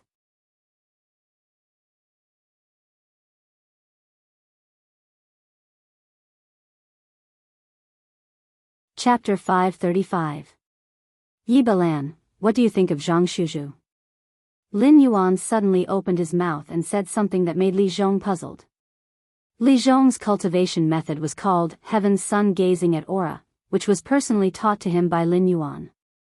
The biggest difference with most of the cultivation methods in the world was that the limit of this cultivation method was not the void realm, but the cultivation conditions were more special. To cultivate this technique, one must have their own territory. Furthermore, one's cultivation base was tied to the prosperity of the territory. Li Zhong had no doubt that if the northern region became the only empire that unified the 7 empires, and he was able to govern the entire northern region in an orderly manner, then the cultivation base that the territory would give him would directly push him to a magical realm that he could not even imagine. However, the cultivator of this cultivation method could not be extraordinary, because all his cultivation was fake. For example, if the northern frontier unified the 7 dynasties, but all the creatures under his rule died, his cultivation would instantly fall to the level of an ordinary person. Even if there was a natural disaster or man-made disaster somewhere, he would be seriously injured and his cultivation would fall. Now the northern frontier had taken over the whole northern territory, and Li Zhong's cultivation had broken through the threshold of the Heaven Gang realm. Although he had not fought with others, but based on the feeling that the strong people in the northern frontier brought to him, all the cultivators who were weaker than Wine Sword Mystery could not bring any threat to him. After all, Wine Sword Mystery was at the peak of the Heaven Gang realm, and he had killed the existence of the late stage of Heaven Gang realm. In addition to the particularity of this cultivation method, Li Zhong's perception of the environment was extremely sharp. Even Luo Su and Shi Dong, who were the heads of the secret service who specialized in the cultivation method given by Lin Yuan, could not hide under his eyes. At present, the only one who could do this was the abandoned disciple of the Void Walker, Xia Xiu. With the talent of shadow affinity, he could blend into the shadow at any time to avoid Li Zhong's perception. He is a good seedling. All of a sudden, an unfamiliar voice sounded. Immediately, a sloppy man wearing black leather armor with long hair like withered grass that covered half of his face slowly appeared in front of Li Zhong. He bowed to Lin Yuan and continued, such a person should not have gone to the military academy of the northern frontier in the first place. It would have been better if he had come to my knight's acceptance for training. Then you can take him away. Lin Yuan glanced at the sloppy man and sneered. Since he wants to control the spy system of the army, this king will give him the chance. As for whether he has the ability or not, that is between you and him. Unremitting Night had been stationed on the Frost Mirror Plains ever since it was established. Their greatest enemy had never been the Northern rebels, and they didn't even have to do anything when the situation in the north changed. Their eyes had always been fixed on the Frost Mirror dynasty, and even the Great Wall project had been conceived by Yi Balan, the current division chief of Unremitting Night. Once the Great Wall was completed, Night would set up more outposts on the Frost Plain and train their own cavalry. Bit by bit, they would infiltrate the Shuangjin dynasty's military system and become Lin Yuan's poisonous fangs embedded in the Shuangjin dynasty, just like their predecessors in the other world had done to the Mongols. This kind of spy agency that was responsible for direct combat was the cruelest. If one wanted to become the leader of the entire wolf pack, he had to challenge his superiors again and again regardless of life and death. Only the strongest wolf could lead the entire tribe to hunt the strongest prey. The moment Zhang Shuzhu showed his ambition to Knight's acceptance, Yi Balan and Zhang Shuzhu would fight to the death. Of course, before that, he had to grow from a wolf cub to a wolf cub and then to an adult wolf with his own code name. Only then would he be qualified to challenge Yi Balan. Yi Balan nodded and stepped back, disappearing from Li Zhong's sight again. Deploy well. The Shenwu dynasty is coming. Remember, we can't lose this war. Neither I nor the northern frontier can afford to lose. Lin Yuan glanced at Li Zhong and calmly instructed before leaving the room. Li Zhong shrugged his shoulders helplessly. When it was rumored that Lin Yuan was the reincarnation of the ancient demon emperor, Li Zhong didn't believe it. After all, no one would believe that an organization that they had never heard of would appear out of nowhere. However, the attitude of the top forces towards Lin Yuan and the treasures that Lin Yuan could easily take out and throw on the market made Li Zhong believe in this point. Therefore, no matter what special techniques Lin Yuan's trump cards practiced, Li Zhong wouldn't feel the slightest bit strange. It would only make Li Zhong feel that Lin Yuan was becoming more and more unfathomable. Due to the war treasury's mechanism of randomly refreshing items, not only did Lin Yuan obtain the method to cultivate demonic power, but there were also many techniques suitable for humans and even mountain-shaking apes. Lin Yuan had exchanged for all of them. Li Zhong's Son of Heaven gazing technique had come from the war treasury. Although the sales of phase had gradually decreased due to the saturation of the market, the low-grade techniques that Lin Yuan took out were not only the Northern Frontier Academy's entry-level manuals, but they were also treasures that the major forces didn't hesitate to spend a lot of money to obtain. The most outrageous thing was that Lin Yuan didn't have the slightest intention of only selling the techniques to one party. Every low-grade technique that he didn't like would be made into countless copies and sold to various places. It didn't matter if someone had bought the technique before. In order to learn it or to maintain the exclusivity, the Northern Territory Chamber of Commerce would rush forward and buy all the techniques that they felt were useful. Before meeting Lin Yuan, Li Zhong had never thought that simply printing and selling books could actually become a more profitable business than selling phase. However, it was also because of the exchange of various cultivation methods that Lin Yuan squandered a lot of war points that he had accumulated. Therefore, he really wanted to win by hook or by crook in the face of this war, which was quite terrifying in terms of rewards and punishments. Because he simply couldn't afford to lose. With 0 war points, if he wanted to pay that terrifying punishment, he would probably be sucked dry in an instant.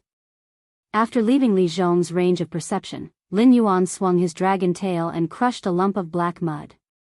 He controlled his demonic power to sweep away the black mud one by one. Then, he lifted the letter full of code words and glanced at the contents. Suddenly, a trace of horror flashed past his eyes. 3 days ago, the Jade Lake Immortal Palace's palace master personally left for the Shuangjin dynasty. Her purpose was to meet the great Khan of the Shuangjin dynasty. A simple sentence, but it contained an incomparably terrifying amount of information.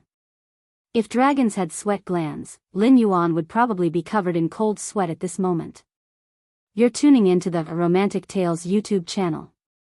Don't forget to subscribe and join us on this journey to catch the most captivating stories.